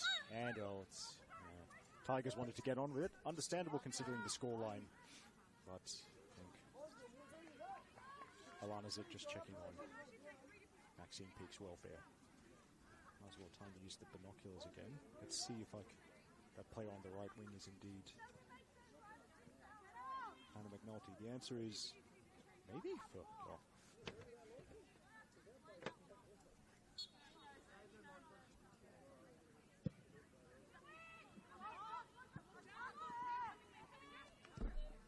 Now that ball too straight for the runners, and Sarah Willisey is going to kind of slow things down a little bit. Understandable this as well. Willisey trying to run down as every millisecond possible, and it's worked against her. I think that was Dominikovic getting the touch off Willisey. It's going to be a corner kick, despite her protests. Now, if I may be a little bit cheeky, I wonder things will get even more heated if Northern Tigers score from this corner. Everyone back for Olympic. It's a crowded 6-yard box. That's as crowded as my morning commute to work. So it goes short to Gomez, obviously. Now Gomez delivers to the far post. And oh, that was McNulty. He was closest to it, but didn't get a touch. What a cross from Izzy Gomez. That's absolute nightmare for an opponent to defend. Flat trajectory swinging into the goal. But even with the in-swing, Sarah Willisey wasn't going to get the touch on that. Here's a goal kick. Well, if you've just joined us here on the Football New South Wales, Football New South Wales YouTube page, well, thanks for your support of us and the NPL Women's New South Wales competition. You've got plenty of action to catch up on. Of course, with us being on YouTube streaming, we're back to YouTube these days for the first time since 2019. But there's plenty of action for you to catch up on. But a brief summary of the 6 goals so far. Northern Tigers opened the scoring in the 3rd minute via Josie Wilson. A minute later, or even less than a minute, the equaliser for Olympic came from Maxine Peak. And there were 3 goals in the final 10 minutes of the first half. A Tiana Jaber penalty made it 2-1 to Olympic. Maxine Peak scored again a couple of minutes later to make it 3-1. And then right at the end of the first half, Nikola Dominikovic scored her 10th of the season to make it 3-2. And in the 3 minutes into the second half, or even less, Gabrielle Peak scored off a wonderful Demi Kouazakis pass. And that's how we got to where we are now. Northern Tigers 2, Sydney Olympic 4. Played down the line, I think, by Wilson. McNulty's pressing. And McNulty's gotten the decision for John Garcia, assistant on the far side. I'm just reminded of a conversation I had, I think, 4 years ago at a predictably cold midweek game. See, it was a referee asked me, Eric, what motivates you to do this? At least we can move around and keep warm. You've just got to stand there and get cold. And like, yeah. Sometimes I don't know what motivates me. I was at this venue. At least it's not like a midweek 7:30 p.m. or even 8 p.m. kickoff, because then it's not only is it even colder, then everything will be wet at this venue. even if it hasn't rained the whole day. I remember that conversation was back in the paper team sheet days. Yep. I remember vividly the frustration of team managers at this ground for night games having to get their pens to work on a damp paper team sheet. Thankfully, we're all on dribble, so it's just a matter of everyone's connections, internet connections working.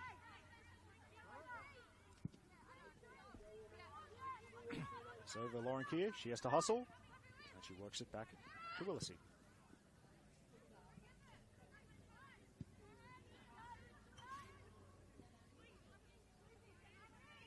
Gomez, as always, strong in the 50-50. One of the local juniors, believe she played her junior football at Mount Colah. Shout out to former Northern Tigers media manager Nick Amies for that nugget of information a few years ago, which I've remembered. And being a Mount Colah junior, not at all a surprise that Lizzie Gomez spent the last A-League winning season at Central Coast Mariners, where she was doing a lot of what we've seen this evening, really being strong in the tackle, but also good with the distribution.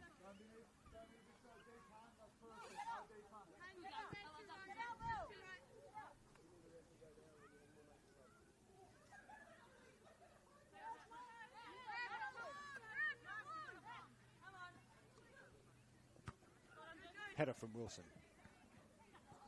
It settles for Ray, who goes backwards to Yamahata.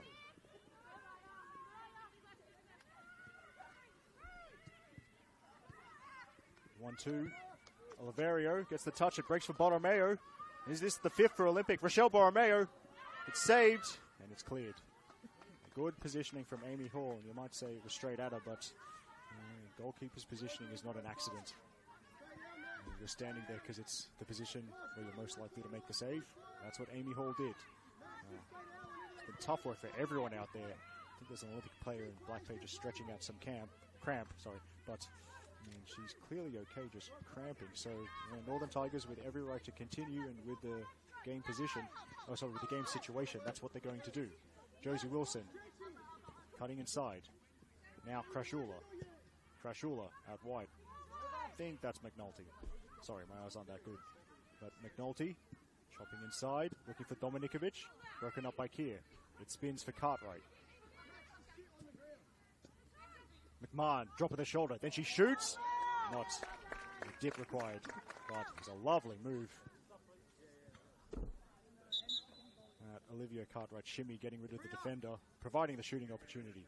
Now, I think the shout from the bench, Priya Suriaga is one of the players who will get an early mark. I see Tara Baldana is getting ready to come on. I think that's also Lacey Bowling. No, good old binoculars. A 13 and a 6. So definitely number 13, Tara Baldana, and number 6, Lacey Bowling, coming onto the field. Was Gabrielle Peak just I don't know if Gabrielle Peak is going off the field or if she's just getting water. But, well. A good day for Maxine Peak, but no hat-trick. She's one of the players substituted. Priya Suriaga is the other one. Now, I wonder. It should mean that Tara Baldana's into central midfield, filling the role played by Priya Suriaga for the opening 67 minutes or so. And I think that's where she is. So now it's Tara Baldana in Olympic central midfield alongside Taylor Ray. Then Lacey Bowling, I think, would then also be a straight swap. She's now at the point of the Olympic attack in that Olympic attacking trident with Demi Koulazakis and Rochelle Borromeo. Yeah, that's Bowling putting pressure on the ball. Now, Gabby Peak, winning the 50-50. Baldana, getting plenty of early touches to settle herself. Now, foot in there for McMahon, and gets the return pass. Flag will stay down from John Garcia. And McMahon trying to shake off the defense, and Koulazakis, not just the top scorer, but does a lot of defensive work as well. And nice move to get around the defender. How's the pass? Curling it and keeping it in play for Bowling. And Bowling. Then it's good defending from Hume to win the throw. Beth Bernardi is going to be the next player coming on for Northern Tigers. Just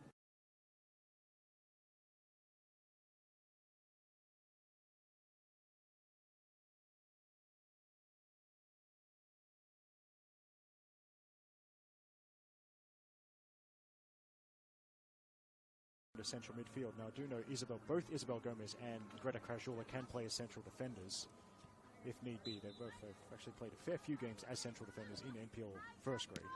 Looks like Krajula is the one to fill Izzy Keach's role in central defence so that Beth Bernardi can play central midfield.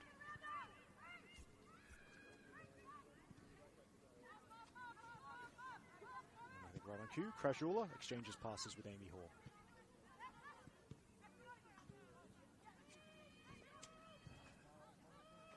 Olympic, they're certainly not in the mood to park the bus, and why would you be when you've scored 4 times already? So there's still a high press that Tigers will have to play around if they are to get back into this game. Gomez looking to start the play. Drop of the shoulder and the pass, which Lauren Keir is well positioned to deal with, at least initially, but the scraps fall for Bernardi.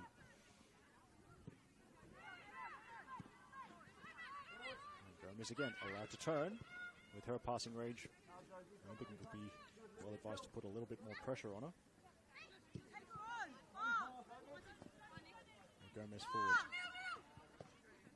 It's inside, and Kulizakis, great tackle. Keep an eye on Josie Wilson, I think, was just be stretching out a bit of camp.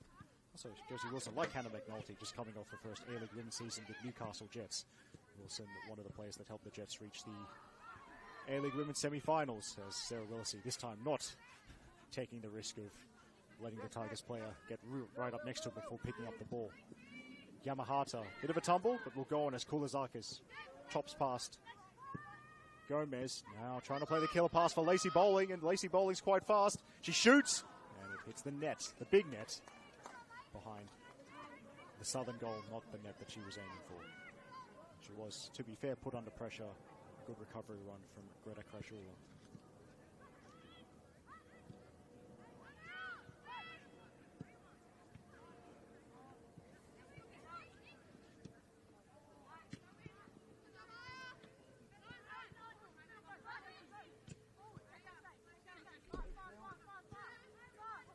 Updates, thanks to Justin Davies, long-time Football New South Wales reporter, long-time League One Women's reporter. He's got some scores from me from the earlier kickoffs.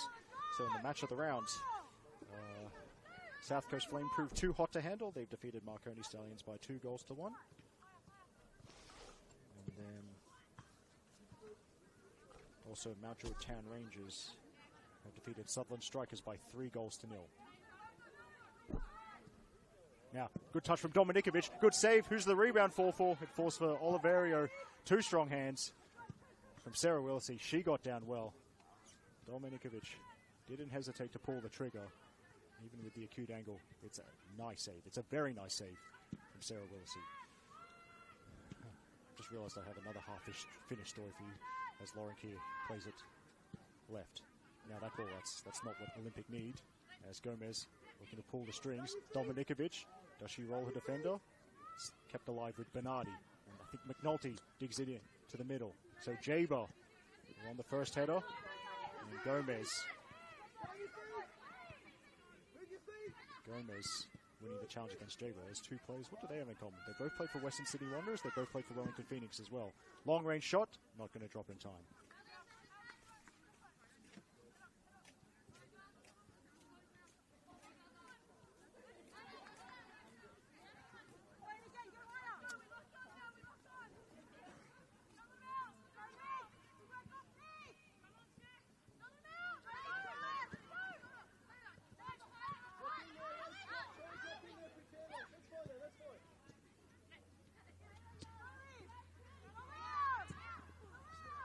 Continues to be ferocious, and Tigers not short of motivation as they look to work their way back into this game.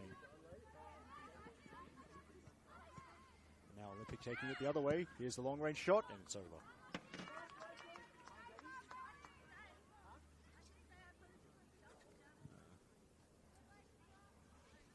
Shout out to my mum for tagging me on Facebook while I'm doing commentary. You know where I am. I'll look at that later, Mum.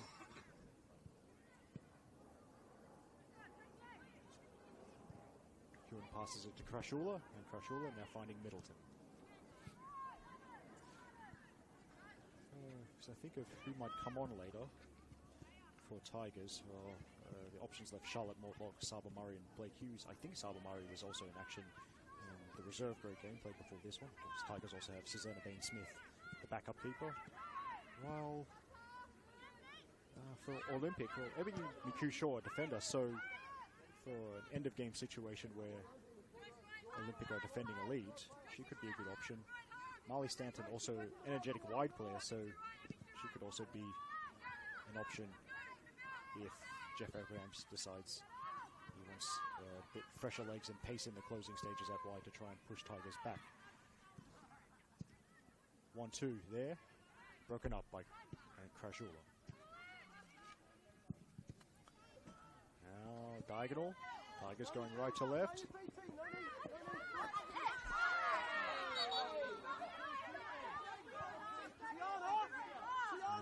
Tiana Jaber unhappy.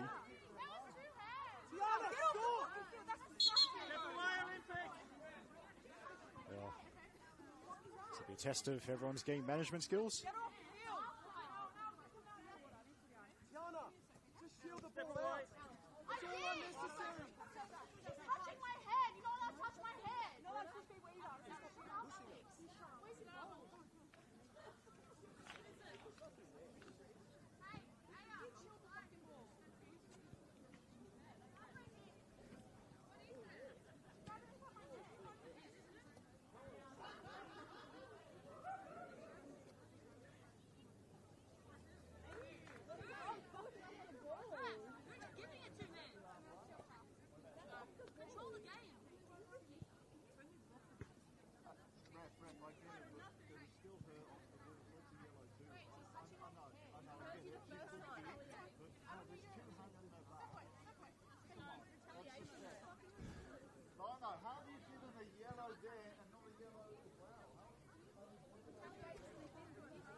I could never be a match official. It's a yellow card, I think, to Lily McMahon.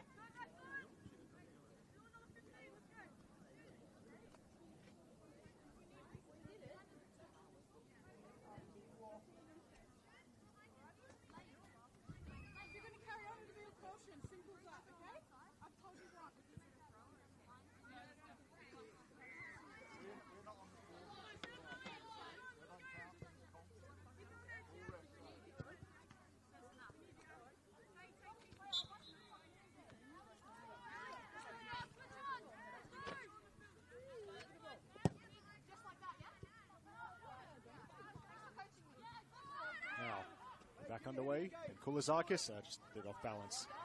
Didn't wrap her foot around it.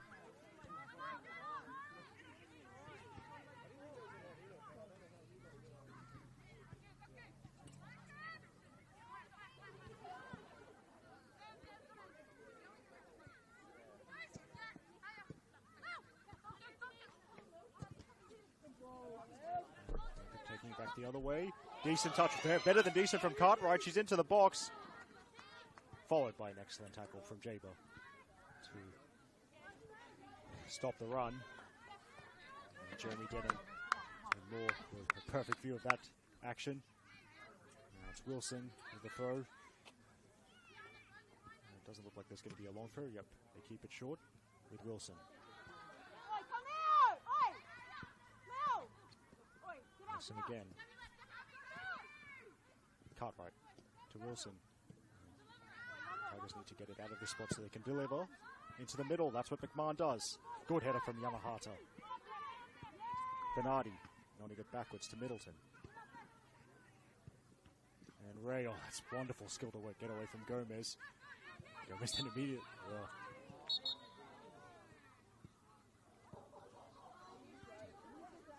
And Gomez has drawn the ire of officials one too many times, and she's the next player into the notebook.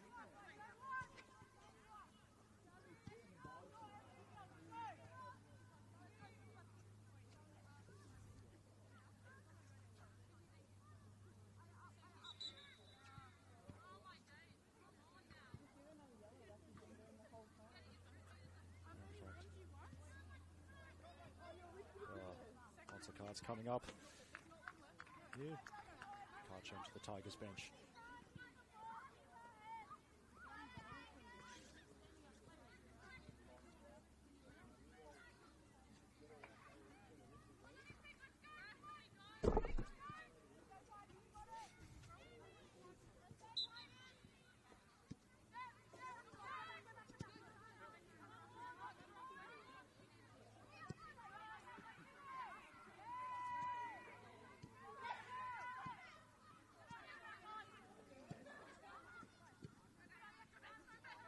there from Yamahata.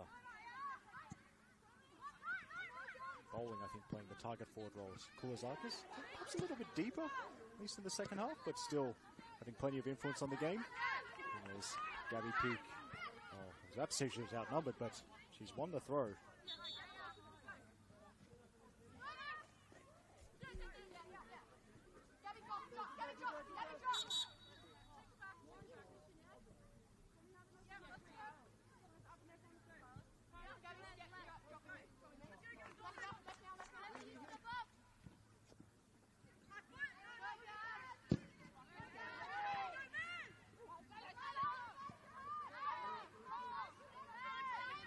Race is on nearest to us. Wilson works it back to Willisey.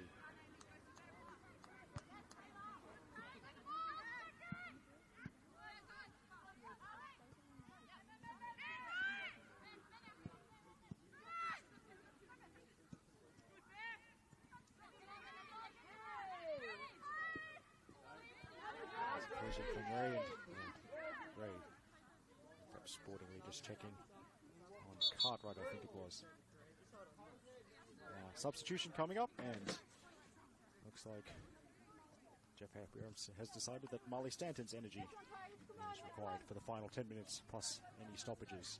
So who's coming off? And it's going to be Oliverio, such a reliable performer over the years in NPL. Remember a comment from former Sydney Uni coach Alex Apakis. Brianna's played every position for me except goalkeeper. Now she's at Olympic. And so it's not exactly moving freely, Oliverio, so I think that's played a factor in the decision. So now Stanton, straight swap, she'll be on the left side of that 3-4-3. Roughly 3-4-3 shape that Olympic are playing.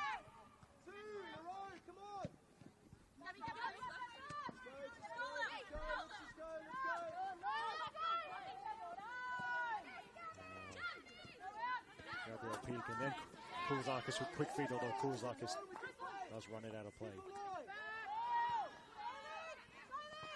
So Ray back helping her defenders. She doesn't want to just play it out down the line. They're still trying to play it out from the back. Even under this incessant Tigers pressure. And the scoreboard shows that more often than not, Olympic have gotten it right. But Wilson. And Cartwright. Alex Huon delivering from deep. 1-on-2 there from the Tigers' perspective. McNulty doesn't get a telling touch. And Willisey, well, how long is she going to wait? Not as long as she did that other time.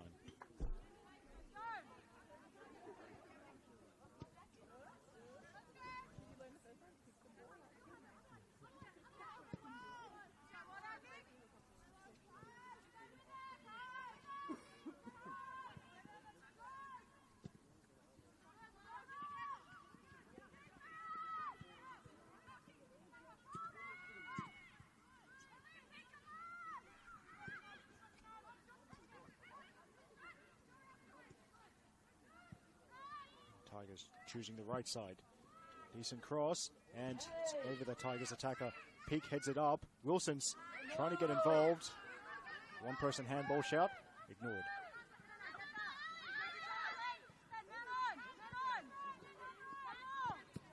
McNulty now finding herself on the left-hand side. Tigers are pretty close to kitchen sink mode if they're not already. And there's Kulazakis. And whatever the opposite of kitchen sink mode is, Olympics leading scorer with more defensive work and a ball sent into the car park.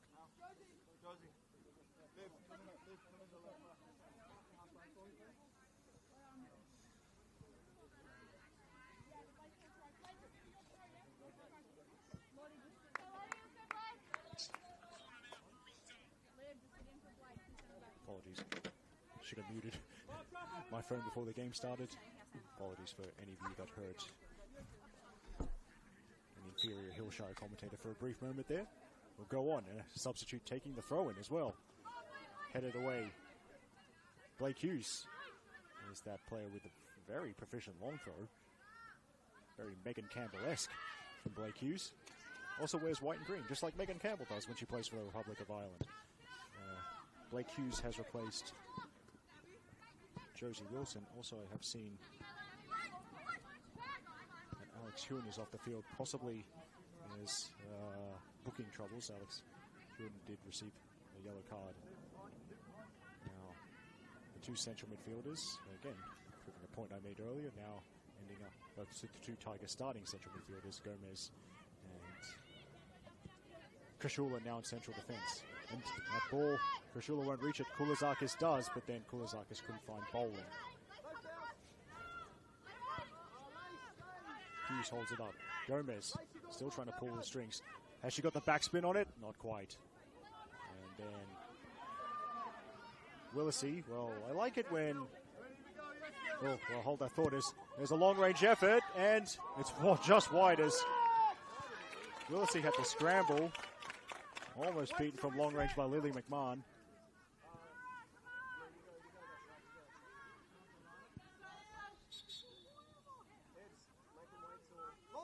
Now, Ebony McHugh-Shaw about to come on for Olympic.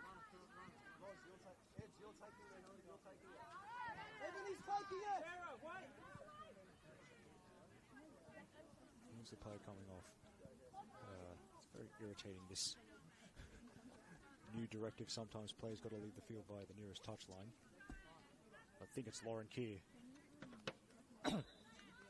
That is the player withdrawn. Lauren Keir getting a bit of an early mark.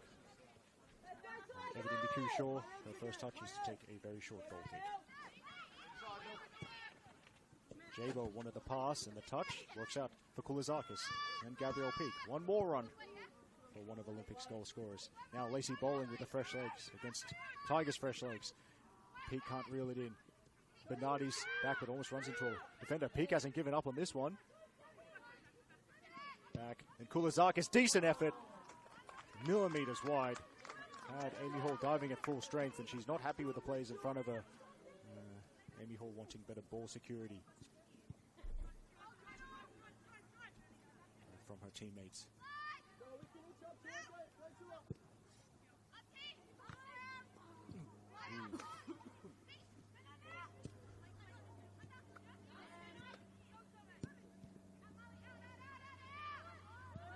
There's Middleton.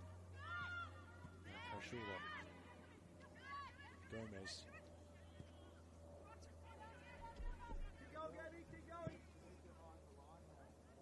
Does that drop over the top? Here's Willisey. Does not take a tumble this time. Still trying to figure out. There's a fourth sub that's been made. Not sure if it's number 19 Charlotte Mordlock or number 29 Saba Murray. Actually, no, I've seen it. Charlotte Mordlock was the other player who was introduced into the fray by the Tigers coach Chris Wood at the same time as Blake Hughes.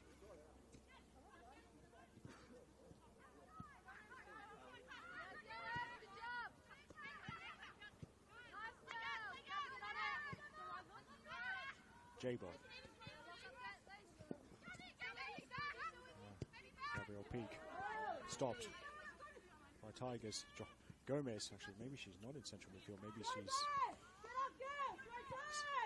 Gomez not in central defence. She was still in central midfield, actually. And she looks to play the telling passes and give Tigers a late sniff, but going to get a result. They'll need to hurry. We're in the 88th minute.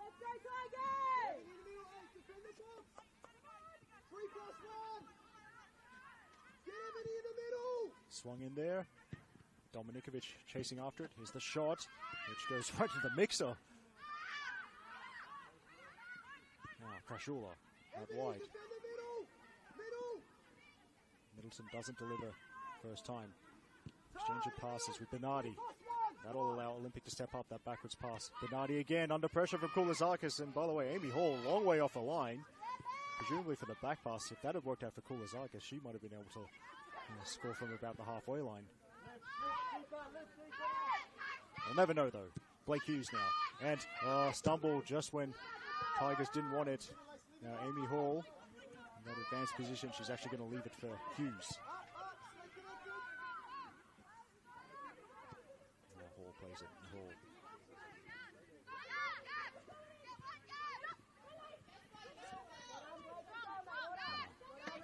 Yes.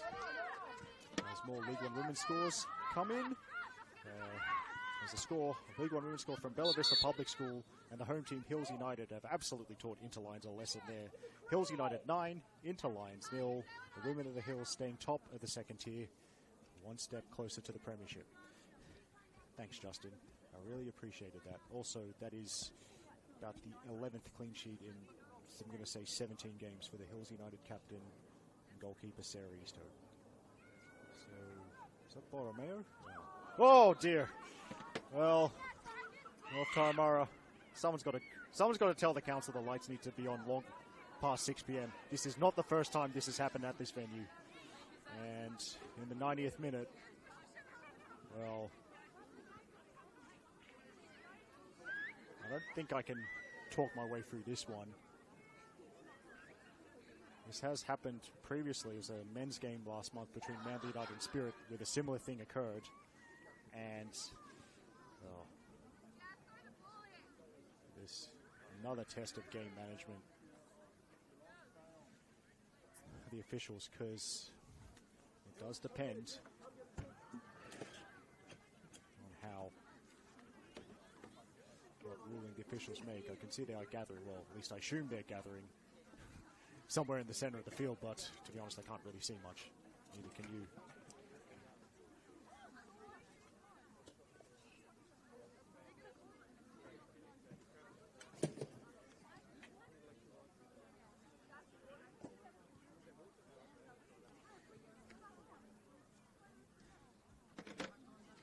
So, possibly a recap of the action. Actually, I'm just going to see. Now, from memory, what happens. The officials are first going to talk to both teams. I can just about make the red jerseys of the officials out. But, brief recap for those of you who missed any of the action, of course. Now, this is the perfect time for you to go back in this YouTube stream and watch the goals, while presumably Tigers official is frantically calling council to get the lights turned on. But how did we get to the scoreline of? No, actually, hold that thought. That's the full-time whistle, as we were in the 90th minute when the lights went out, and I think that's going to be that.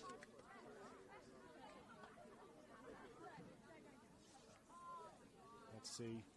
I'm just going to see what I can see, but I think, yeah, that's a very full-time sounding whistle, so looks like Alana Zick has called it. Full-time here at a very, very dark North Taramara recreation area. It's finished Northern Tigers 2, Sydney Olympic 4. Northern Tigers opened the scoring in the 3rd minute through Josie Wilson, and less than 60 seconds later, the equaliser came from Maxine Peake to make it 1-1. Olympic took the lead with about 10 minutes left in the first half, 2-1. Tiana Jaber scoring from the spot. A few minutes after that, it was 3-1 to Olympic. Maxine Peake scoring again. Nikola Dominikovic scoring for Tigers to make it 3-2 right at the end of the first half. And then in the 48th minute, the last goal of this 6-goal thriller, Gabrielle Peake scoring off a wonderful Demi Kulazaka's pass. And that's how we got to the final score of Northern Tigers 2, Sydney Olympic 4. I hope you stick around on the Football New South Wales YouTube page, because game's still in progress. RPL Leichhardt versus Gladeville Ravens, called by the Serbian Martin Tyler, Nikola Pozda. There's also Football New South Wales Institute versus Bulls FC Academy, Emerging Jets versus the University of New South Wales, and Sydney University versus MacArthur Rams. There's also a game tomorrow on the public holiday Monday, 5:15 p.m. from Sir Ian McLennan Oval, Illawarra Stingrays versus Manly United. Very, very dark North Taramara. This is Eric Subihano signing off on behalf of Football New South Wales and today's camera operator Josh, wishing you plenty of good vibes, great coffee, sick tattoos, razzlers, and hopefully council remembers to keep the lights on for as long as they need to. Next time. See ya.